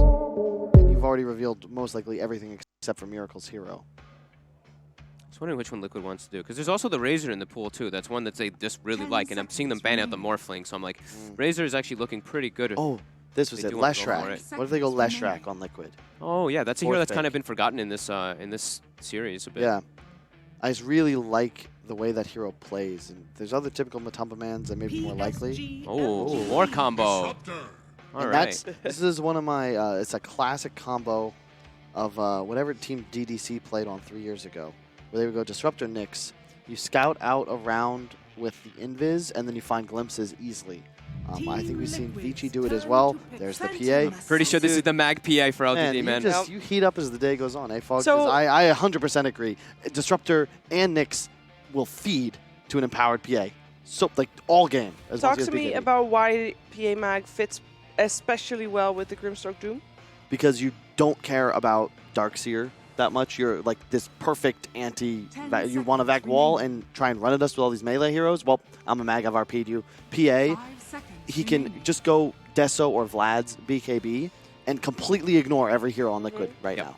I think that's the biggest thing for me is it lets you get this BKB early on. I think the PA has a great scaling potential too. You see the Razor as well for Liquid. Mag. I think they're gonna mag. I really don't Might like have to it mag. against Mag PA, personally, because you get RP'd through BKB and PA just jumps on top of you or away from the link if you get it off. But we did see Matumba Man with 5,000 net worth versus Paparazzi's 12,000 net worth PA in that matchup, and he completely countered him because you got full duration links every single time on him. So we have seen that happen for Liquid versus a PA before. Yeah. End of the day, it's cool because you have both teams playing to the comfort zone, right? It's game 3, it's elimination, nothing super fancy coming out. We've seen this before. Every player on a comfort hero, with perhaps the exception of Curl and Disruptor, but he's had nearly a decade of experience in Dota 2. I'm sure And he has played every single hero. so in he competitive has modes. experience. It's He safe to has, say. Yes. It's all about the BKB timing windows, though. Liquid, all you have to deal with PAs is the link. Love the Quap ban. That was a very, very intuitive ban from Liquid. Yeah, I think for PSG LGD right now, they need something that maybe he's going to be able to play aggressive on still. Yeah. They want something that he can just constantly be putting pressure on. Also, they have Razor. So I think the Quap ban is one of the more like ones that you see. He would be able to just buy a BKB too, right? His job, and this is why this fits the play style of PSG LGD so well, because it's Ame on the hyper carry. You're going to play around him. Maybe he's going to try to make space, get aggressive, and no real pressure on him to do anything other than slay heroes, which is what he prefers. Oh, yeah, the other point, by the way, I blanked out for a second when you were asking about the PA. It's also because they have the Grimstroke. Yeah. That's the combo, right? Oh, we saw true. the PA Magnus Grimstroke. That's the thing that OG ran. They pull this PA and Orb of Venom at the start of the game. They give her a couple tangos, and she's able to actually just change the dynamic of the lane a lot. It's a lot more aggressive. Like, screw your double rainbow, okay? We get double, triple daggers. Yeah, we get 6 daggers. We get a million different things coming out. Language? I said screw. That's probably not, I don't know. That's, what is that not, how is that not safe for work? Sorry. PSG LGD is taking their time with their last man. I'm seeing, I don't know why I'm thinking like some Invoker or something for Liquid, but that's a little bit outside the box. mean, I also we was are thinking looking for Miracle. I also was Whoa. thinking of Rubik for him too, but that's like super Nah. crazy, and I don't think they're doing that in this type of game at all. What hero do they pick for him? Is it, you can't, the problem is there's a Doom. I know, so the Doom heroes makes like, everything look so- weird. Oh, that's a good ban. That's a really good ban. They're Because heroes. that's what I think Liquid, they need something that changes the game state. Like, I feel like at the moment, Liquid is a bit outdrafted, right? And the problem with their 22 pick is that it can't affect the status quo too much because it just becomes the Doom target. Heroes like Shadow Fiend, heroes like Invoker, they sound great on paper, but the moment they're doomed, what now? Yeah. What do you do against heroes that have BKBs? And all 3 cores of PSG LGD are going to be buying them. Yeah, I was just 5 seconds. I was just getting excited. I was getting excited. All right, but at least Team Liquid has the last pick, so they can counter whatever is going to come their way. I'm only imagining that we are looking for a maybe hero for PSG LGD. What's good for them? It's just a playmaking hero for maybe. Huh? You could go back for the Storm, but I don't think you want to do that against the Knicks. Storm, It's always a TA. possibility. Wouldn't mind TA Kunkka. Kunkka? This is a great Kunkka game, actually. Lane's a bit tough though. The Razor For is sure. just gonna have an amazing game then. I'm trying to think of something that he can do well in the matchup and also have good a game state, because you have to worry about the lane. Yeah. If Razor is just dominating, then I was talking about, the link with the PA can. I think the cheap catch, though, pushes it up enough for me, though, because you can also, if only you have want team fight. catch, if you want catch, you can always go back to the Bat Rider. Not against Nyx. Ooh, That's a nice one. That's a great lane for the Lina versus Razor. You cannot link versus that at all. You're susceptible to the Nyx assassin though. That's why we weren't really thinking too many of those into heroes. But you just buy BKB second item. You also have a combo with your Grimstroke now too. You have double Laguna. Do you TA if you're Liquid? Do you? God, what do you do? I feel like you need something that does physical damage, preferably that matches up against the PA. You need objective taker too. They don't yeah, exactly. right now. There's so many holes in the draft at the moment that they need to fill. I'm not sure what does it all for them. LGD's draft looks terrifying to me. Yeah. There's so many combos with the Grimstroke. We've seen the potential from that Ink Swell with the Magnus PA too. But Liquid also has just this, I mean, what we used to call the CIS Gambit. They have so much team fight. Oh, okay. It's the TA. It's the Lina counter. It's the Lina it is the best hero in Dota 2 against Lina. It gives them the tempo, and you needed physical damage. But they can't, late game looks extremely hard. Unless they get like amazing combos coming up, PSG LGD's late game is definitely going to be the superior one. It's this combination of Vision and Disruptor, though. I love the traps too, yeah, you're right. You have the tools to win the game, but they are certainly on a clock, and they are going to need to play with a higher degree of execution. PSG LGD, their win conditions are simple. Doom a core, mag, hover on the backsides, play around your PA, get an RP off. And the downside of TA in this game is that even though you're going to crush Lina middle, hopefully, it is you can mess it up. Yeah. You're in a position where there's no way to itemize against being RP'd and jumped on by PA. There's really nothing you can do to survive other than hope your teammates have already killed enemies. A lot of pressure on Matumba Man to get good links off on the TA. The PA. Kill the Lina, link the PA. Yep. That's the answer for Liquid to win 5-on-5s. Well, I am not going to ask you to make a prediction. I think we've done enough. I don't want to get involved. Okay, let fate decide. I'm just excited. This could literally be like the most back and forth, just these team fights. If they get a big Wombo combo with Disruptor, Static Storm, it can change the fight. There's a big RP, completely change the fight. Double Doom. Just like game 2 then. Let's go. I agree with that one. So let's head over to a commentary team of ODPixel and Gods for game 3, the final game of the day here at the MDL Disneyland Paris Major. Let's go. Game 3 ready to go. Liquid versus PSG LGD. Liquid with a very much fast-paced draft. A little bit of a similar sense to what we saw in game 1. But the side of PSG LGD, they've got that Magnus PA. It's a tried, tested combo. It won a lot of Dota games. Let's see if it's going to win this one as we'll find out who moves on to the final day. PSG LGD contre Team Liquid. Game 3.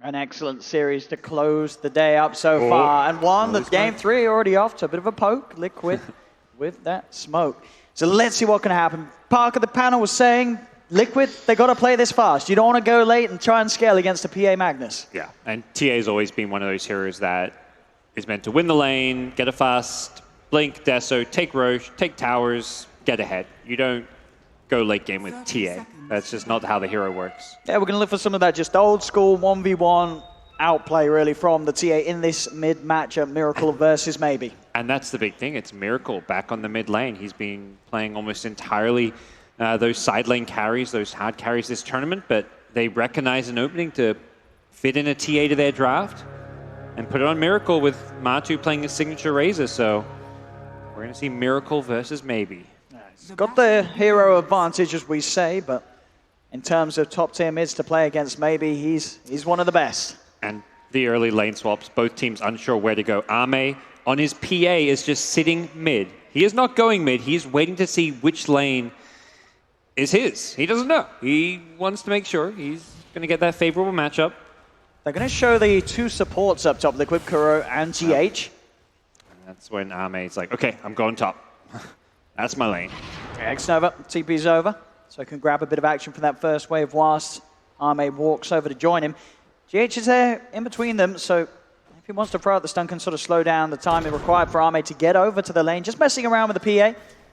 Making sure that Ame doesn't get a look in on the first wave. Yeah, you're full mana, you may as well just throw those spells and you'll see that mana slowly regen back up, but While all this is going on, FY, this is when, if you want to do these big lane swaps, you can't be running a tri lane at the start. FY made sure that there was somebody in this bottom lane to get that CS as well as experience. So PA will not have to play against the Darkseer from level 1, but you know, Mind Control on his Darkseer also rotating from bottom to top. Both teams understanding how important these lane matchups are. And we saw, you know, in game 2, these sort of switch arounds continuing up until like the 4-minute mark. Yeah, it's getting a bit silly, but it's also like, what are you meant to do? You can't actually use those TPs and put them on cooldown because the other team will just match them. And the end result is a lot of these cores are forced to just run across the map. And it's the supports who love it because players like FY and GH suddenly have lanes where they get to farm in the early game. This Magnus has 5 last hits. He is not a core hero. Top lane, X-Nova. The Thunderstrike damage adding up, and that'll do it. First blood for Liquid. Yep. Now the question is, does Ame make the move to bottom lane, or does he stick around? Did not really want to lane against this Darkseer, and this Darkseer Nyx with the double Iron Shell, the stun potential is... But he has it level 2, has his magic stick, maybe making this lane a bit more manageable. We'll be able to grab that double damage. Keep that lead that he has in this 1v1. Supports movements are there. FY. Skewer Kuro down into the river. There's the follow-up Light Strike Array from Maybe. And with the body blocks, FY gets his kill for the mid. Very patient, using that Observer vision to scout that rotation, and very well played. Putting Maybe that little bit extra ahead of Miracle's TA in that matchup mid. As FY straight back down to the bottom lane, top lane. GH and Mind Control once again chasing down X-Nova. The Iron Shell will be able to get back towards the tower. But the pressure's certainly on from Liquid. Bottom lane, Chalice, FY trying to chase down Matuma, dragging him back here with the Shockwave. Matsu, he's stealing damage, but FY, he's stealing lives. He's stealing hearts. The beautiful plays continue to come out from the Magnus, and FY, he's not done yet, trying to body block up Kuro. Not quite enough to get the kill, but still, these movements already, FY on full form tonight. It's the same creep that Kuro won the lane with as well. That Thunderclap, the Hellbear, 50 mana cost, 150 damage nuke with a movement speed slow.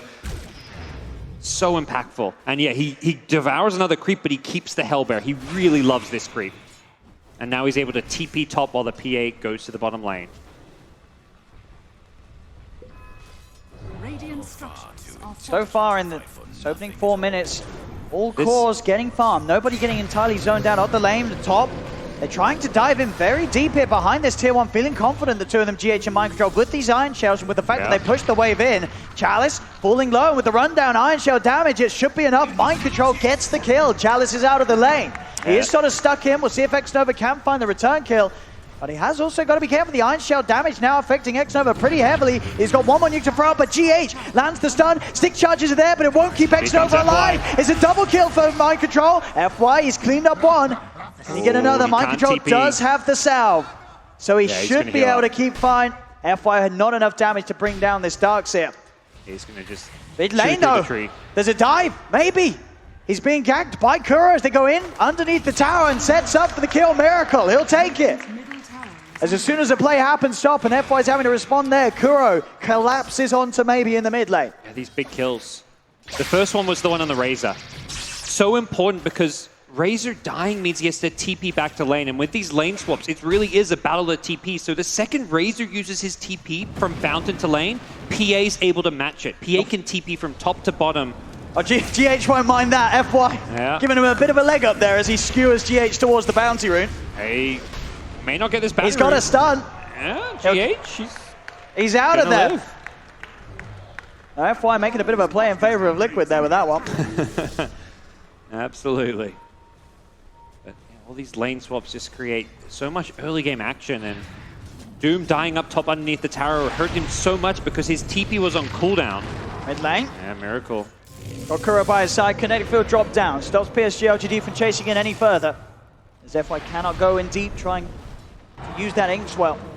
From X-Nova. Got a glimpse. Can look for Maybe, they get a fantastic glimpse back onto the high ground. Maybe's caught out. He should have respected that. He did not know Nyx was rotating in, but even without that Impale, he could have just been right-clicked down by Miracle. It would have been at least close to a kill, but the Knicks made it a guaranteed kill, and just too aggressive from the Lina there. Lina, who has laid very well against the TA, not losing this mid matchup. Yeah, the CS so close in that middle lane. These ganks making all the difference. They're down bottom, X-Nova. Able to get the stun off onto Kuro, backups from FY, but X-Nova right-click down, Matu. Yeah, I think he was expecting backup from Ame, but Ame had already had all his damage stolen from the link of Matu, so it was Matu with plus 110 damage and the PA with 0 damage. Is not the best of stats for PSG LGD. All 3 of their cores finding woes wherever they go. 2 deaths on Lina.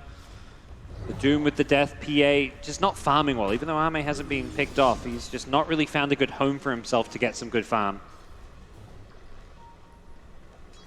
You can see with Liquid's core CS, 35, 33, 33, they're all getting that uncontested space that they'd hoped for, even though PSG LGD are trying to make these plays.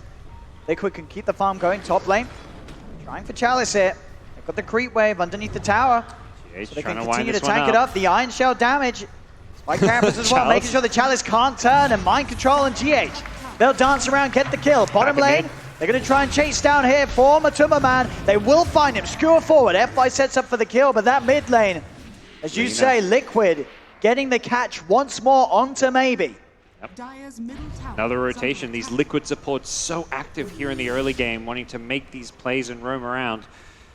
Kuro and GH saying, I'm not securing lanes for my cores. They can secure their own lanes. We're going to go gank some fools. And this is the 3rd death on Maybe's Lina. This has always been the biggest weakness of Lina. It's one of the easiest heroes to gank, very squishy, and all throughout the game, this is going to be a big problem. You're playing against a Nyx Assassin as well. At some point, TA is going to have your typical Blink Deso, and very hard to play, particularly when you've had this bad of a start.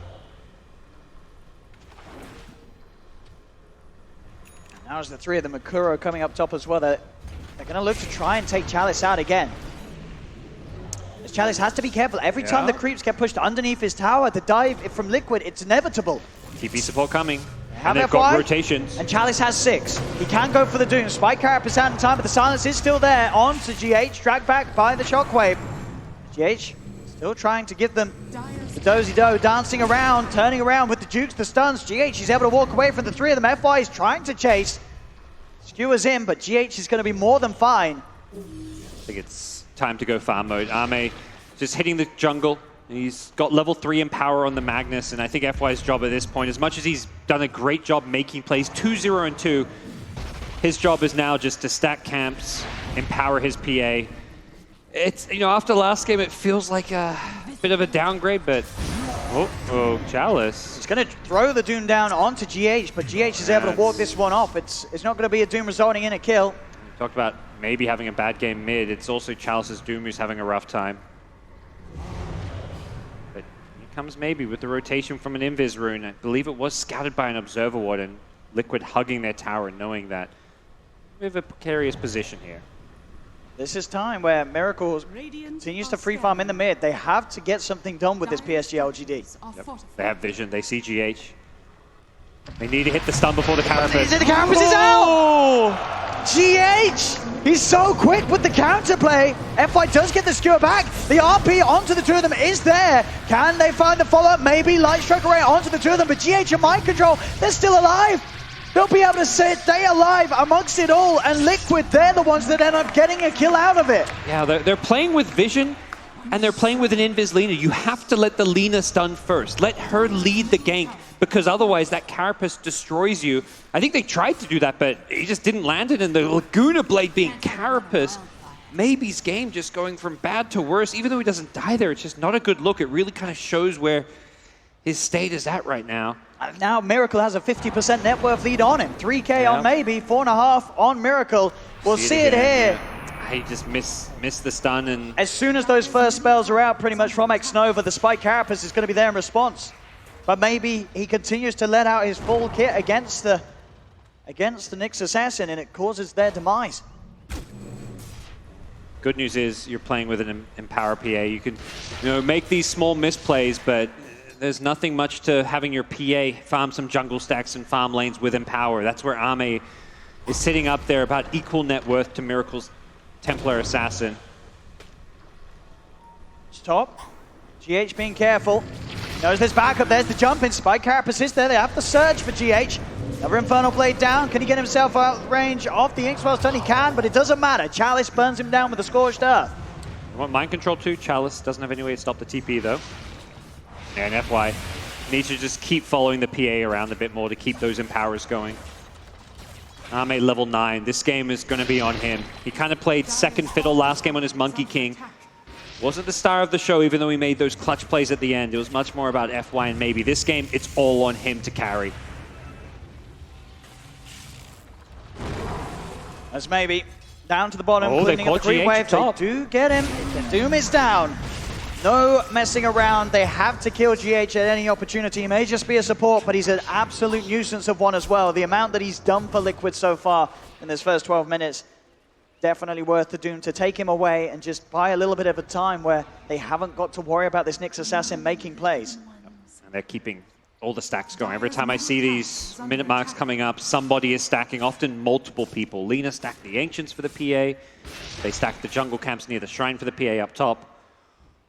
Continuous farm, but it's a similar story for Miracle. He's sitting there, similar net worth, and he's going to find X-Nova. He is a couple of hits and bam! Yeah. X-Nova's out. Yeah, these runes have been pretty impactful, although one of the previous inv is kind of backfiring a bit for Lina, but... And Miracle's actually going to steal that double Ancient stack, so... They do really know nice that he's rotation. here. I mean, they're coming over to try and put a stop to it, but he's already taken them. Yep, he doesn't have a blink though, so doesn't look like FY wants to skewer forward for an RP. That would have been suicide as Liquid were there to back him up. So stealing that Ancient stack, nice bit of gold being denied. Separating him a little bit from Ame's Phantom Assassin. It's mid lane Miracle. Wasn't The his skewer glimpse. back, but Kura, he's got the drag back with the glimpse. They've caught FY. Yep. Glimpse back into the Static Storm. More money for Miracle, and that is going to put him pretty much at the Desolator goal done. It always feels good playing Disruptor when your team is on the front foot, chasing and hunting for kills. Down bottom, maybe. Will TP straight away from Matsu. No TP cancel, of course, so maybe we'll be fine. But it's a lot of the game that maybe he's just having to run away. He's not being able to make anything happen with that Laguna. And they've got the Desolator now completed on Miracle, so... Very quick timing. Yep. Potential Roshan and with any kind of opening around that side of the map.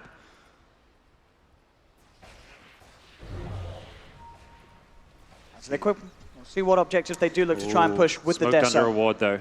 The three-man smoke right under a very common Observer ward placement, but you know sometimes you think, okay, it's so common they're not going to use it. Druid does have Sentry's Observer wards. He's going to want to get down some vision for his team as well. We'll use the remainder of that smoke to come towards the mid lane, and maybe Didn't get hit by the Carapace, luckily. they still get the stun set up. It allows them to glimpse him back into the damage. A Miracle, maybe he's caught out. It's such a tough game to play Lina, but you can't play alone because of that. You're playing into Nyx Assassin, you're playing into Disruptor who has Glimpse, and it's all this vision set up for Glimpse that makes the Disruptor pick so good. The TA traps the Nyx who can just Vendetta in. And Miracle again, coming in, looking to contest these Ancients, gets there a little bit too late. They know how crucial this farm from the Ancients is. But the vision's there. X-Nova's glimpse back. More money and gold for Miracle.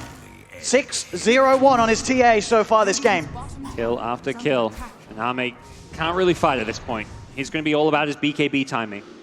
And the good news is when you're playing with Magnus is you can get that BKB that much faster because you have the free Battle Fury from the Empower. Well, Yasha BKB seems to be able to be the build he wants to go for. Allow him to come online that little bit sooner, perhaps hoping to contest some of those early Roches. And he, as much as you don't want to as the hard carry, he's kind of the guy who's going to have to be able to start fights in a way. Like this Lina needs to be as far back as possible. Lina needs to be the last one to enter the fight. And as a result, it's a lot of pressure on Army to do, just kind of jump in with BKB and try to get some kills. Oh, they're looking for the glimpse. Ooh, just out of range of the field and the vision there. So he will manage to TP out to safety. Smoke up on the top lane. They're seeing if they can catch out Mind Control on his own, but he's playing it safe, and he's pretty tough kill. He has that mech. He's got a lot of burst heal. good stats. Even if they do get on top of him, it's not necessarily the easiest pick because he's out of there. Maybe does now have his first item done. The Yule Scepter's complete. For that extra bit of catch and setup, they really need to try and find some kills because at the moment, Liquid, they're taking objectives. They're getting these pickoffs across the map, and at 16 minutes in, they're starting to take down these tier 2s with that quick Deso timing. Deso blink, 16 minutes in, Miracle's getting a little out of control. Yeah, you don't feel good about this Yule Scepter as far as how it changes the game because you're playing on that back foot. It doesn't really help you that much defensively when you're being hunted constantly, and you just haven't seen PSG LGD being the ones to set the tempo all that often this game. That's where the Yules is, it's a good setup. Situationally, it's good defensively. This is just not one of those situations. They get a tier 1 tower, but it's Team Liquid controlling the majority of the map. They take both bottom towers, and now they're setting themselves up. Not even looking to sneak rush. They just walk right in.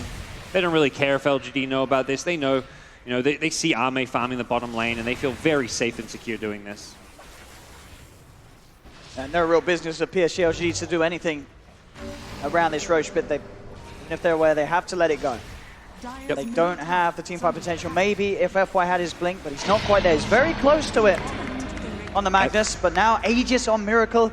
He's yet to die this game. They haven't been able to kill him once. Can they even kill him twice? They're hunting.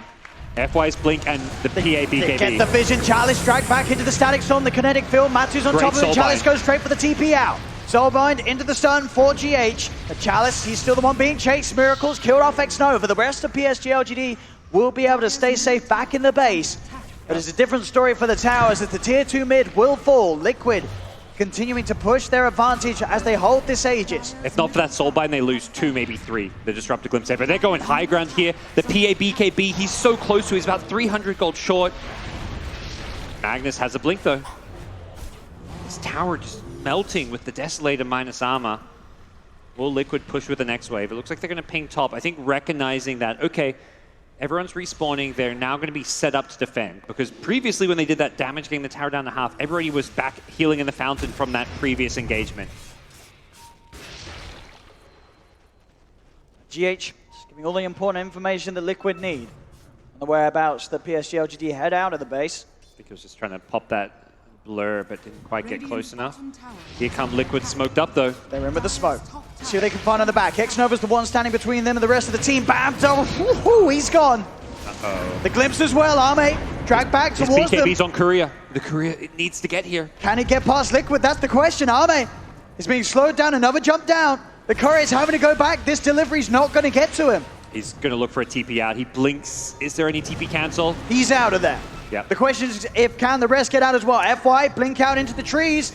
He's out as well. Chalice is juking. They've got a vacuum though. Mind control. Whoa.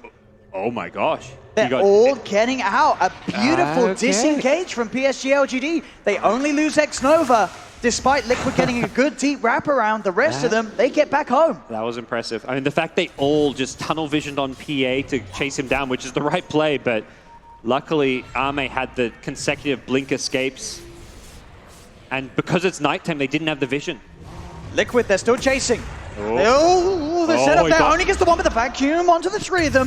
BKB's popped. Ame turns, looks for the grid on to GH, the Soulbind, the double doom. GH is in trouble. They've got themselves a second one by the looks of it as both mind control and GH are taken down.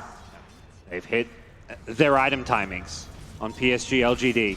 And they know this was going to be a rough early to mid game. Team Liquid's draft was very much designed for this mid-game timing around getting Roshan, having these mid-game key items on their side. There's still got a few nice items to come. Don't get me wrong, the Razor has a fresh BKB, but if PSG LGD can weather the storm, their late game is going to look pretty damn scary. Still holding on to tier 3s and tier 2 still being there on the top lane. The slowdown certainly being done at the moment by PSG LGD. Liquid, they still have that lead, but it's being controlled. Yeah, it's being controlled. Problem's going to come when Liquid can kind of just starve out PSG LGD. It's going to get very hard for PSG LGD to leave their base, even though their high ground defense, their team fight is insane with the Soulbind, the double doom, and all that. If you get stuck in your base, you're just going to get starved, lose all the farm on the map, and Liquid can just look to control all the Roches. Matu. GH, They've caught X-Nova outside of the base. He pops the stick charges, but he's gone. He'll take one kill. Light Strike Array will be there onto Matu, but he backs away. Miracle, though, double damage and a newly purchased MKB on the Templar Assassin, ready for this high ground push. Oh my god, he's just going to shred this tower. You got to watch out. You got to step away. If this TA gets on top of you, you're gone. You're out of the game. You're out of the series. And I love what GH is doing. He's standing forward. Lina can't use spell. Okay, he used Carapace, so Lina can finally throw out some of those LSAs. At least he's got the Ether Lens on maybe, so he has that reach, that long-range stun to offer to try and slow this down, but with this double damage, the Desolator, the MKB, the Rax are in trouble. They'll get the stun out upon him. Kuro throwing down the kinetic field, threatening the chance of a static storm if they do try and jump on him. Another stun, Laguna, they popped him once. No Doom still. 20 seconds on that. Whoa, very defensive. I don't mind that from Liquid. They recognize, you know, this our TA, Miracle, he went for a kind of greedy build with the MKB. You know, typically you see Deso and a BKB, but wanting to itemize for Glass Cannon, pure damage output. Knowing he has an Aegis to protect him, you can often play without a BKB. And he just makes that BKB purchase from Arme that little bit weaker. He knows the rest of his team, they cannot deal with a BKB PA. He can. If he's able to get in, as long as he's able to sort of dodge himself around the skill set of maybe a few meld hits and the PA will die. And they don't have easy ways to instantly burn through refraction. So if PA wants to, you know, play that game of, okay, you're going to hit me, I hit you back. Well, you've got to chew through refraction first, and that's where, by the time you do that, you're basically dead to a couple meld strikes. And I like this as well from Arme. The BKB into the Manta. He knows that can make all the difference when a TA jumps you as such. Yep. That meld hit's suddenly a lot harder to hit if you're popping the Manta and giving Miracle an option of 3 targets. You also break that refraction that much quicker. But yeah, it's very, very helpful against TA. Just stops you from getting bursted. Smoke up on the high ground here. Here come PSG LGD, but they are on the low ground, and Liquid positioned pretty well here. Mind Control, the one showing at the moment. He's not someone you really want to jump. He's very tanky on the darks here. The Nyx, on the other hand, where's detection? And they've got the dust on GH. Oh, they found the Razor. They have the Yule set up, Light Strike being used. They're trying to back away. The glimpse into the kinetic field. Kuro, he has the control, maybe! Shot down by a TA. X-Nova dead as well. Disaster for PSG LGD there. Team Liquid just better positioned. The Nyx and the Darkseid, 2 targets you don't really want to go on. And Lina kind of like, okay, I don't want to go on these. Let's find someone else. The Razor. Razor is a BKB. I mean, he didn't even need to pop it. I think he realized, okay, you're going to Yules and then LSA me, but your team aren't following it up, so I'm just going to hold my BKB. And there's no real good targets for this Yule Scepter initiation. Unless you can get like the Disruptor or the TA. But that's not happening, and that's a melee Rax now being claimed for Team Liquid.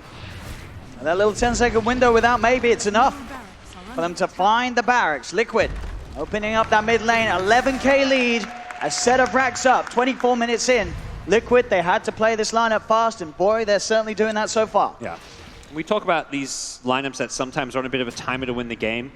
That timer kind of extends to later when you get an early racks and you find yourself ahead. You know, 11k gold at 24 minutes. What was maybe a draft that wanted to win the game by 30-ish minutes? You know, you've got a bit more wiggle room now because you've claimed that first lane. You've set yourself up to almost guarantee Roche #2 uncontested. It really gets that much more difficult for PSG LGD because of that. PSG LGD, they have to find some sort of way, really, to get to these backlines. Every single time that they try and make these moves, Kuro is always there to punish any sort of misstep. We saw with those smokes, as soon as somebody shows, if the decision is made for PSG LGD to withdraw, Kuro is going to always make sure that somebody gets peeled and pulled away from the rest of the team, and that Liquid will always at least find 1 kill out of the missed movements of PSG LGD. This is where you're far enough behind and you've got most of your kind of item timings, at least your first level of item timings, that PSG LGDs need to try and make a play of some sort. Not sure if they have anything in the... Well, they've got 1 smoke on the Grimstroke. They may be looking to save it for like the Roshan, but Roshan could be up any time now. They don't really know the timing. They need to somehow push out this top and middle lane and then go for a smoke play.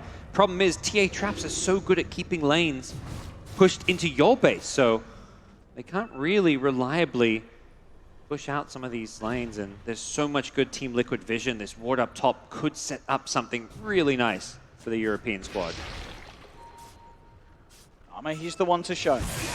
Matu will reveal the smoke here. They're still able to stun. Light strike down. They're throwing everything there onto the raise. They're on top of it. Matu's dead.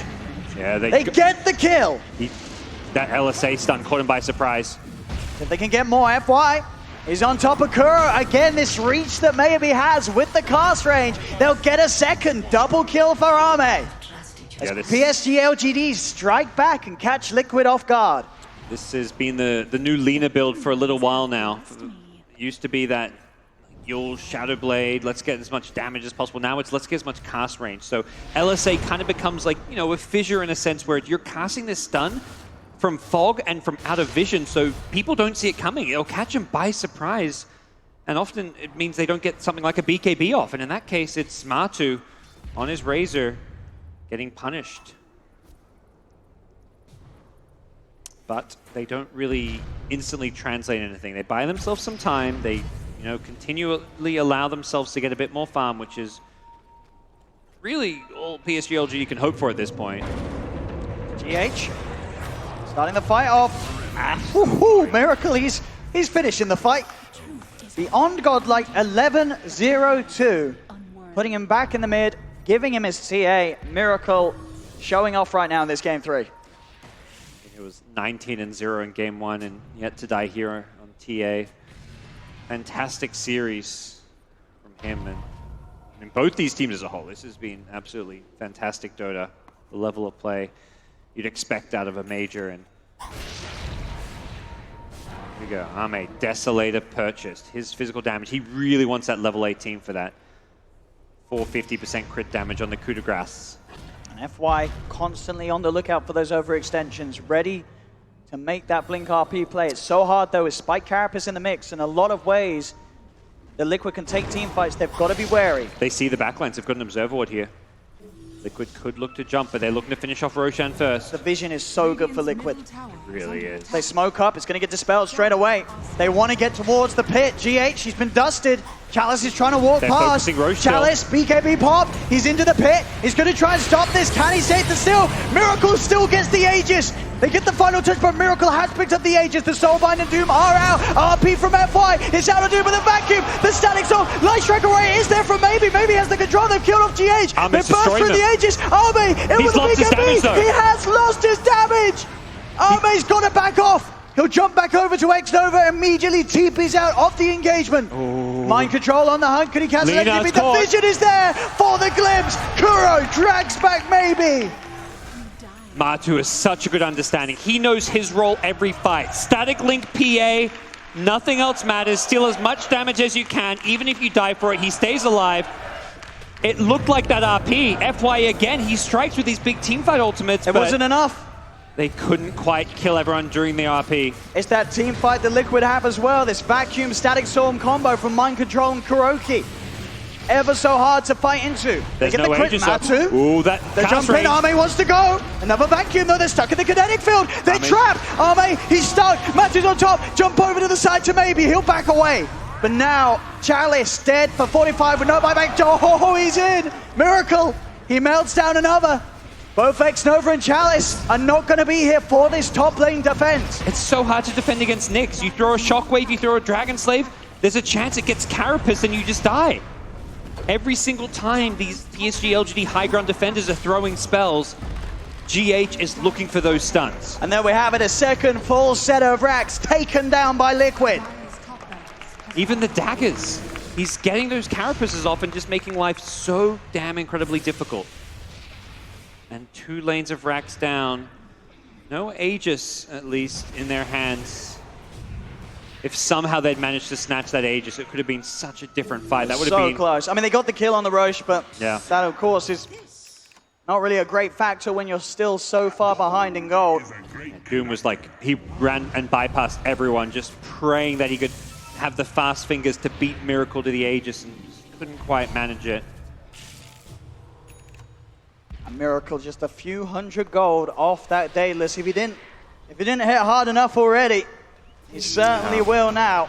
The other big thing, I don't think the Phantom Assassin had hit level 18 during that fight. So the fight side was like 17.5. A level 3 crit could have made a big, big difference. Those small little factors can have such a big outcome on a fight. Even though they're 2 sets of racks down, and Liquid have a 15k lead, after that game too, you can never write off PSG LGD when they're behind. Yeah, gotta imagine that is fresh on Liquid's mind, and they are playing this one cautiously. For PSG LGD, you're thinking, we're still in this with a chance. Absolutely. We've got FY playing Magnus, we've got a PA on our side. GH has got his axe though, and we saw how much of an issue that caused in the team fights last game. That's going to make life very difficult. Smoke up from Team Liquid as they to regain some map control here. See what they can get done. Kuru with an observer, he probably wants to set up, but it's not even just the observer. You've got all these traps, plenty of ways to obtain and get vision for yourselves here. Go from bottom to top, but doesn't look like they'll be able to find any kills. As trying to hope that someone comes to farm the waves. in classic fashion around some of these high ground plays, PSG just hugging their observer. They're like, okay, we've got one observer sentry, let's just sit by it, and if a smoke pops, FY can just like instantly blink back defensively. But they'll be forced back. They have to defend this top lane against the super creeps, and that's just going to be an ongoing battle. Super creeps pushing in both mid and top lane. Regeneration. PSG LGD, if they make a move outside of the base, maybe their last one mistake, and Liquid can quickly clean up that final set of racks on the bottom lane with the damage output that Miracle has. As those plays that PSG LGD may have had a chance to make earlier just so hard, you know that GH will always be behind his team, burrowed down, ready to throw the stuns out. They somehow have to find that RP into Arme jumping in. And Arme better be sure that he pops that BKB in time. If we see him commit and get a little greedy with holding on to the charge, the fight will be over and he'll fall flat on his face. Yeah. And the scary thing is, like, even just the cleave could potentially proc on that Carapace as well. So that sets up something like an Impale. His lineup on his team does not have that defensive save. No Bane Nightmare, Disruption, Oracle False Promise. So he has to be very careful about this.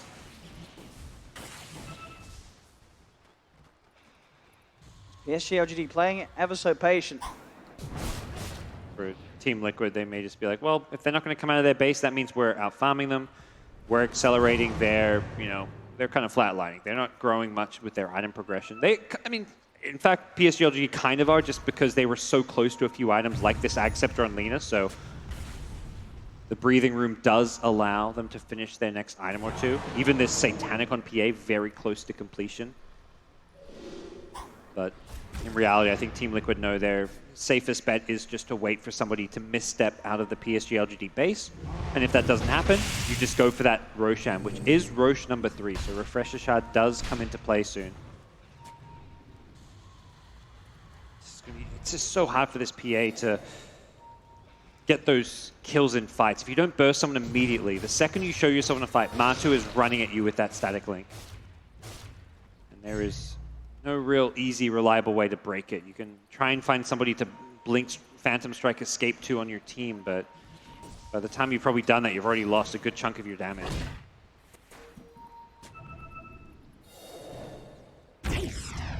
Now they're starting to come outside of the base once again, PSG LGD. As 5, I think, They recognizing. yeah. They want to kind of maybe start setting up, thinking about positioning for Roshan, getting some wards down. You have to be very careful because of the Nyx assassin who can hunt them down, though. Liquid's starting to head over in this general direction. The scan is there from PSG LGD. They know Liquid's on the low ground, Matsu. He's just going to start charging in, pops the BKB. He's starting to poke at the PSG LGD. They're wondering how to react to this. Doesn't have BKB anymore. They don't want to doom the Razor. I think as much as you don't want to doom a Razor, it does help your PA a lot if there's no static link. Like, I don't think it'd be the worst target. Oh, Miracle's hiding, but hey, they got the sentry. stun, the dust is out, they're on top of Miracle, he's gone! They get the big kill, and now they can look to try and chase for more. Blinked in. He's got the surge, will be able to get himself a little bit away, and will manage to survive, but Miracle is dead. PSG LGD will be more than happy with that pickoff. That's a big, big kill. But Fortunately, they've spent so much time just camping that jungle area around that observer ward that they have to fall back now to push out lanes, so they'll delay this game that little bit longer, but it does look like Team Liquid still in a pretty safe place as far as being able to secure themselves the next Roshan.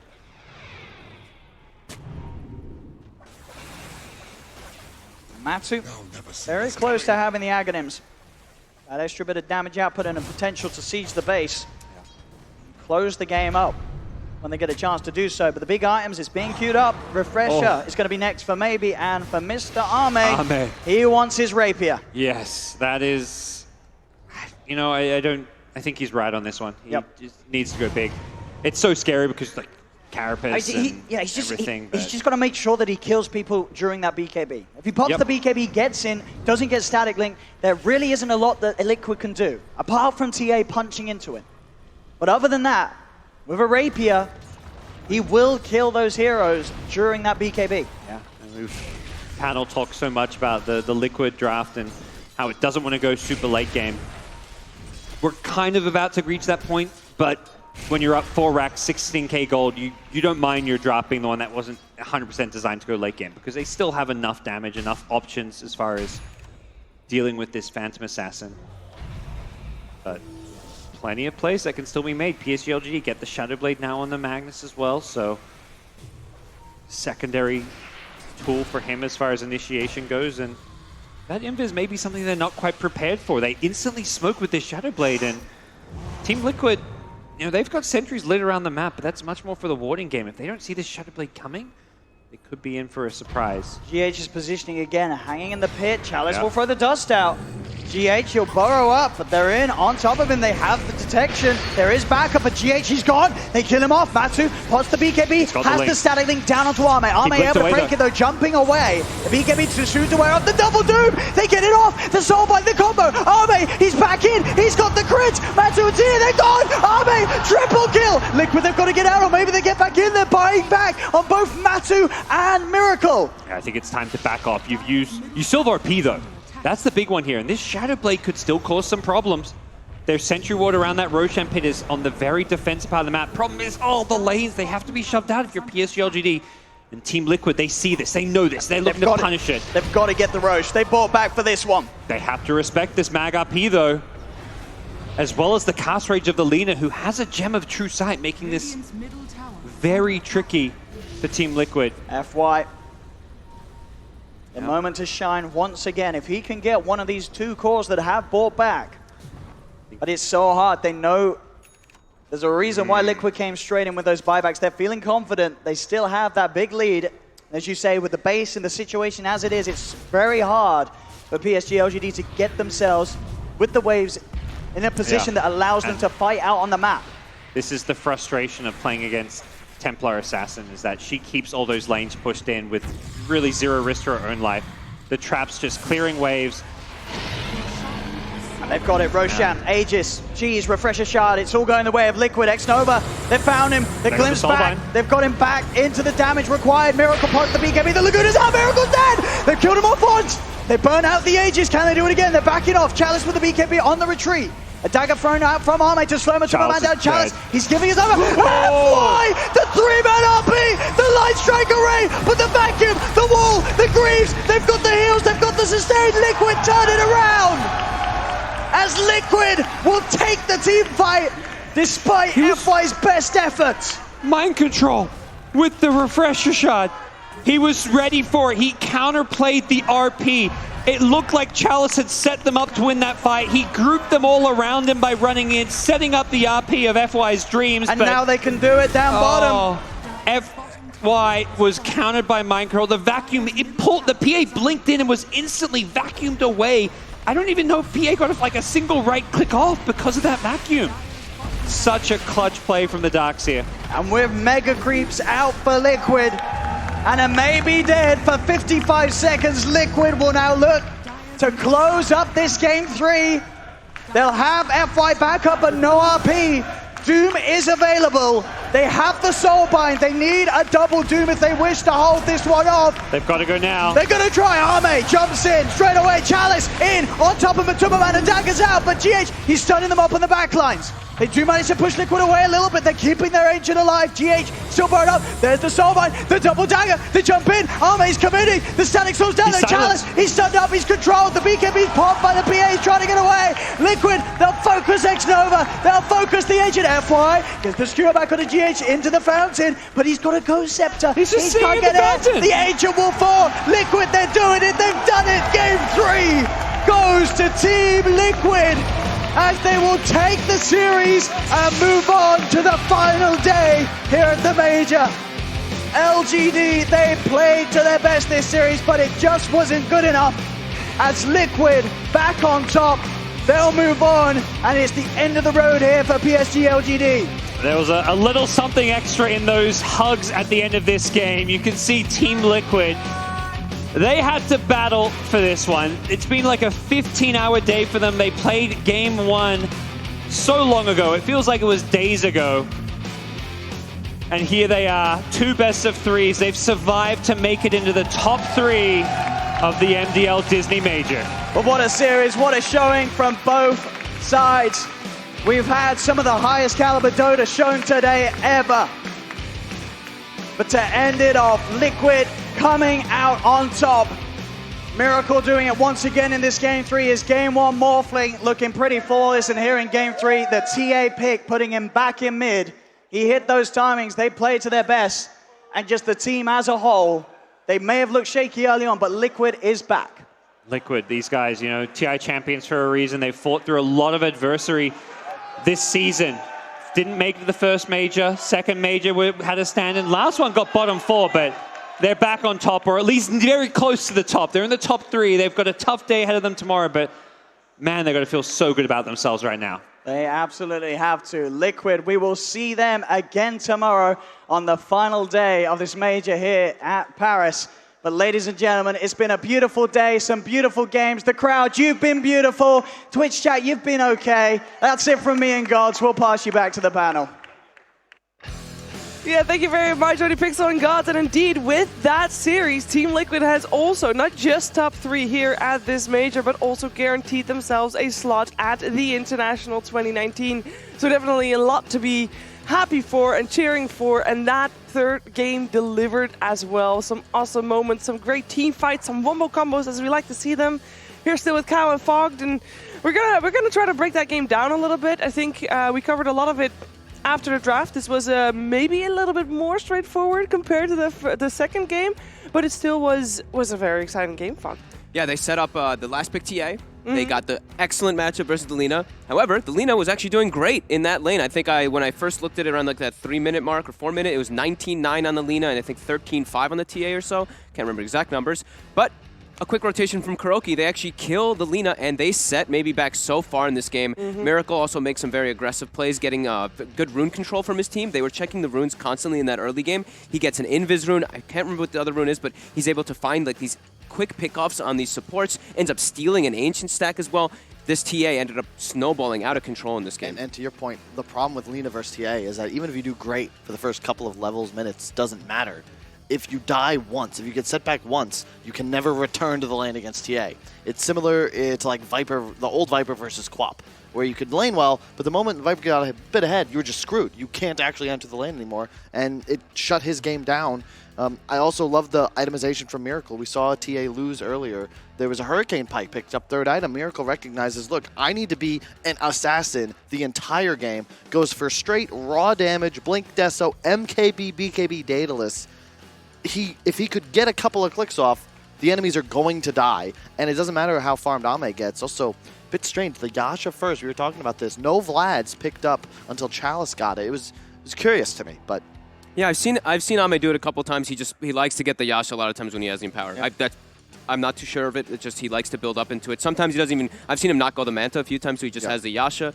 Yeah, that one maybe set him back a little bit. They had some good mid-game team fights, but I think the biggest thing is it wasn't just that Miracle was super farmed in this game. Was the big things for me. Point. He was owning, right? He was his itemization was great. He had this great start to the game, but it wasn't just him. Darkseer's net worth super high in the game. Same thing with Matumba, man. So it's not like the PA could just be like, oh, I don't have to look at the TA. I actually have to be worried about these other two because they're very tanky in the fights. GH as well. It was hard focus fire for this PA to actually look for. And the Vision plus Disruptor we saw over and over again. The draft rest of Liquid, like, they had to stay ahead, and they got that lead, but they punished probably better than any of the other 11 games we had here, just because of how many easy glimpse setups they'd find. They get a little vision, the traps everywhere around the map. It was just easy for them to dominate, find the extra kills. That got Miracle to a point where he was truly the strongest hero on map. Just a game fitting for what it was, right? If you're going to play Dota and watch it till 1 a.m. local time, you better give me something worthy. And it was. Yeah. And we definitely received something very, very worthy, and all because of some capable minds were able to go head-to-head. And one of those capable minds is on the stage right now with Artifact Toki.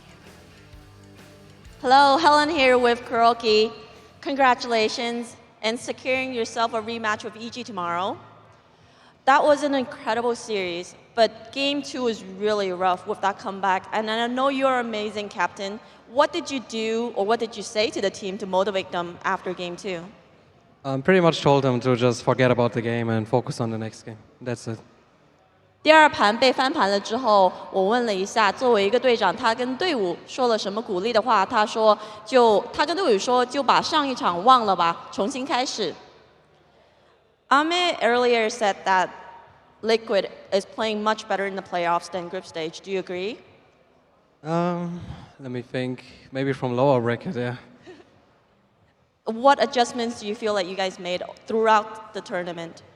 I mean, every game we learn something, and we're at a stage where we're just picking up things and trying to find our identity. I'm very proud of my team. I think we're doing well. We're happy with our current result, and now we're at the last day, so we'll try to go all the way. And I think you guys will.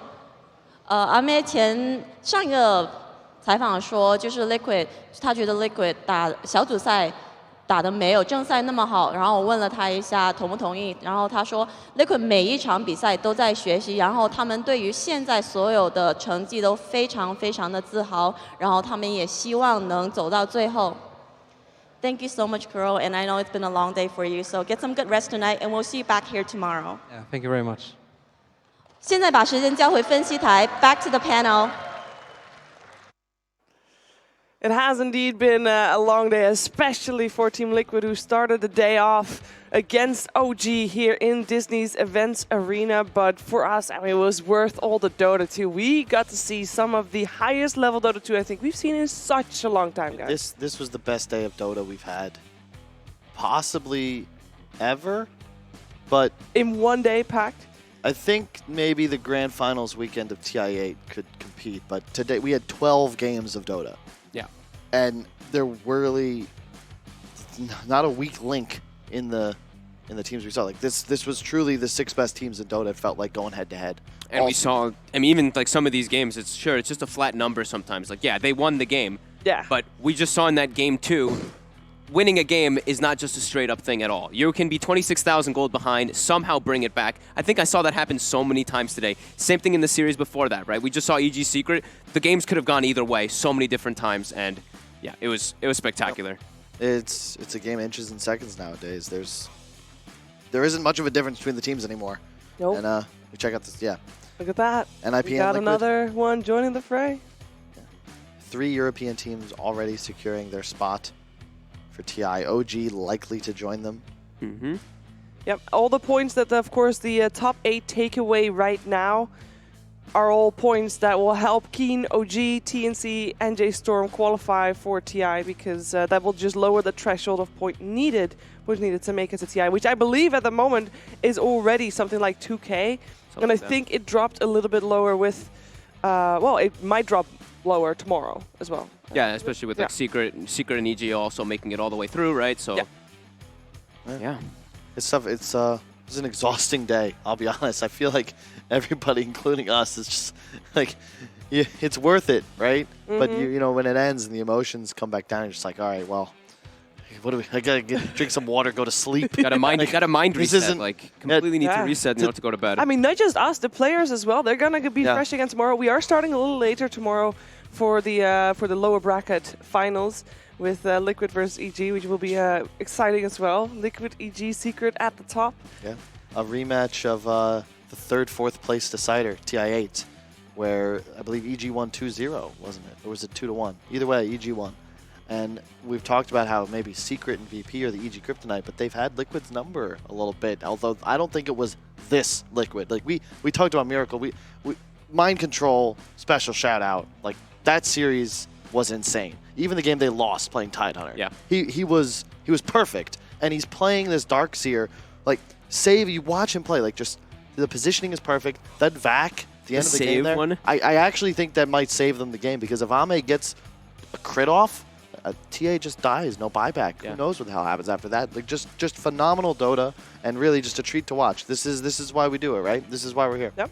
And I'm going to let you guys reminisce and talk about Dota 2 off camera, because it has been a long day for us as well as for you, as well as for everybody backstage here in the production. It's been a very long day, so we figured we'd close it out with a peaceful rendition of the sponsor readout. So here it goes. A big thanks to the AMD team for making this event possible. SAP.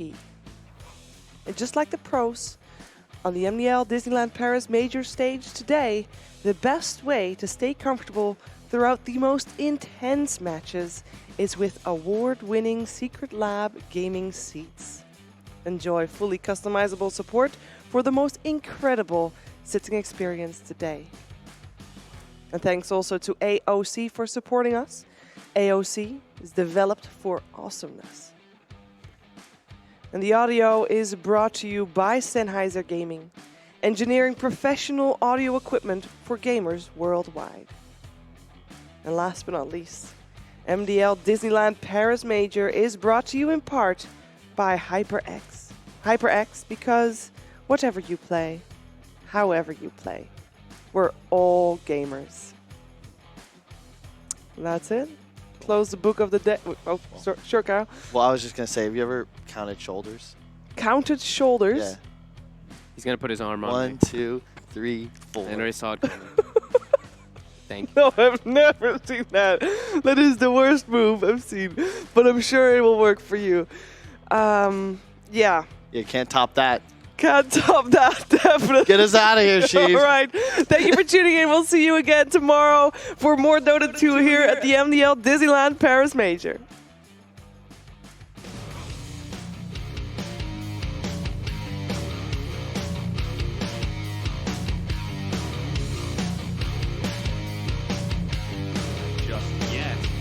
Go for now, though. Shikuchi's already done so much damage. Matumman's going to take a Wukong's command, goes out, immediately gets the stun onto the ledge to make sure there's no chain frost. Now they're going to have the Rubik dead as well. GH is gone, and Miracle's going to get caught. Does manage to get off the Stone Gaze, but can he actually fully get out of here? A long-range Fisher from Jarek.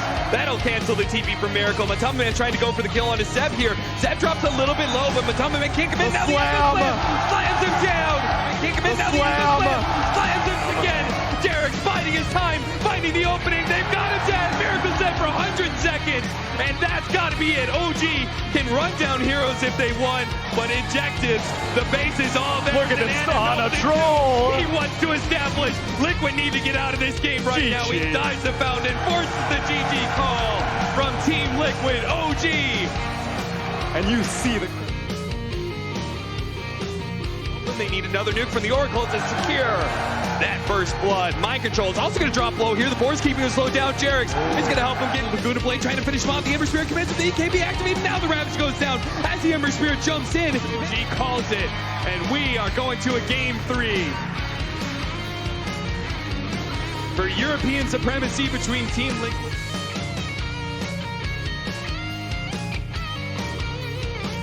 Inside the trees, but he's going to run out of space eventually. Tries to go for the missed coil, denied, doesn't get as well.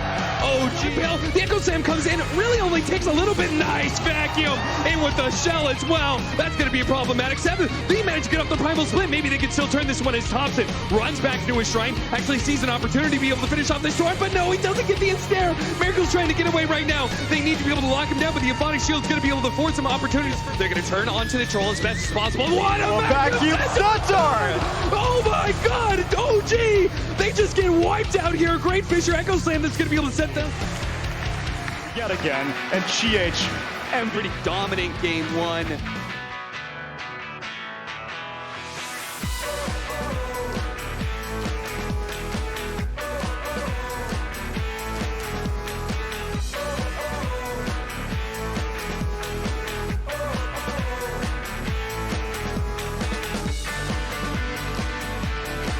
dead of the Nepo here. They will be able to get that kill pretty easily. That's going to be your first blood.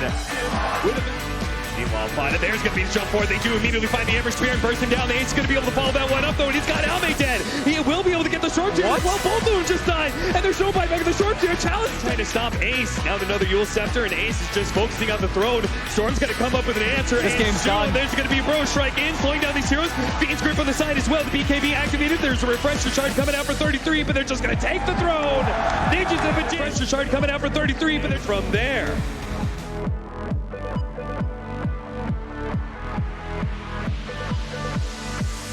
Nova trying to get the stun out is going to be able to help out, but Fada actually dealing so much damage here. He went back in. To get the kill. They actually do. Great positioning. They're still going to be able to get the blink forward here. The swap back is going to be able to buy FY some time. Almost long enough to be able to get off the Rolling Thunder. Sox is already dead. With the BKB activated, he's now going to go for the next skill. That's going to be the other support in Peter Pan Dam. Ace activating his BKB is going to try and chase down Chalice, but we talked about how tanky he is, and all he has to do is teleport away. So he's got 1,000 net worth lead. Ton of confidence, right? I mean, utilizing the strength of their mobile heroes. This time around, it's the Ember and the Queen of Pain last really freaking out too much at 25 minutes.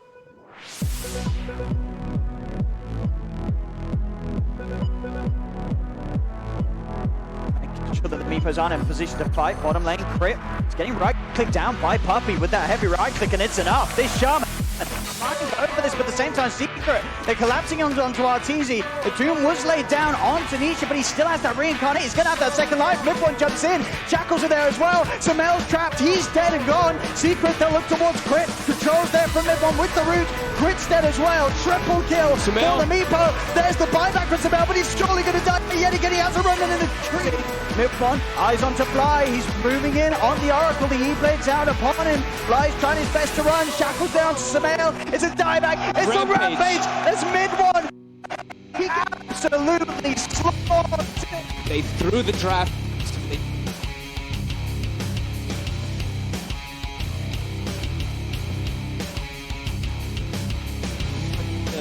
Keep tabs on there, even though there's aggression happening on all the sides. Back in! Oh my God. Black Order damage too much! GG is called! EG take game 2 and draw this series to a game 3. We said it, folks, after game 1. You can expect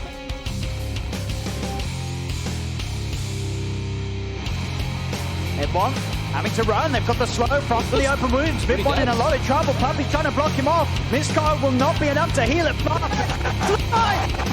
Geniuses!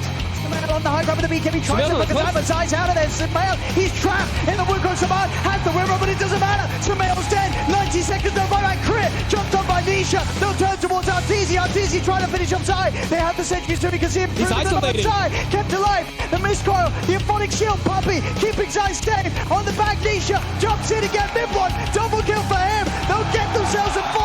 As Crit finds back, but isn't dive. Crit finds back, but isn't dive. As the throne will fall. On South Cliff as well. He blinked. He panic blinked, and it gets himself caught.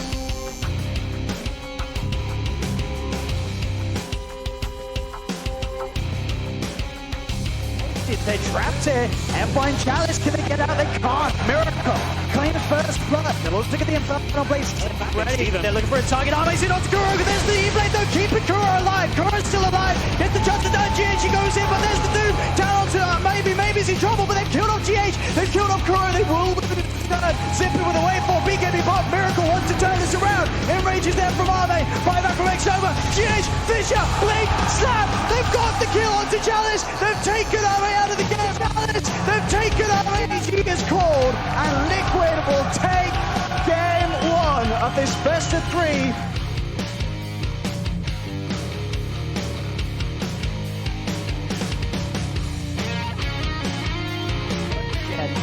As the Mango pops it, stun connects nicely from GH. He wants to get back over towards this fight. The Doom's still there, down onto the Medusa. The disarm as well from it to the Mass Harbor. It's from F1! FY! F-flipping-1! He absolutely slapped the damage! It's an ultimate flipping fantastic! He had this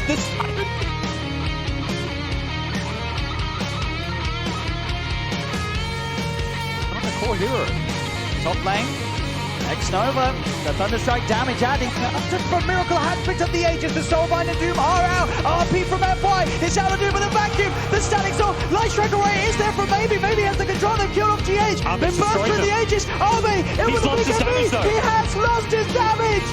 Arme's got to back off, he'll jump back over to X-Nova, immediately TP's out of the engagement. Mind control on the hunt, can he cancel it? The vision is there for the glimpse. Kuro drags back, instead Liquid turn it around. But he's got a Ghost Scepter, he can't get it. The Ancient will fall, Liquid they're doing it, they've done it, game 3. Liquid they're doing it, they've done it, game 3. And move on to the final.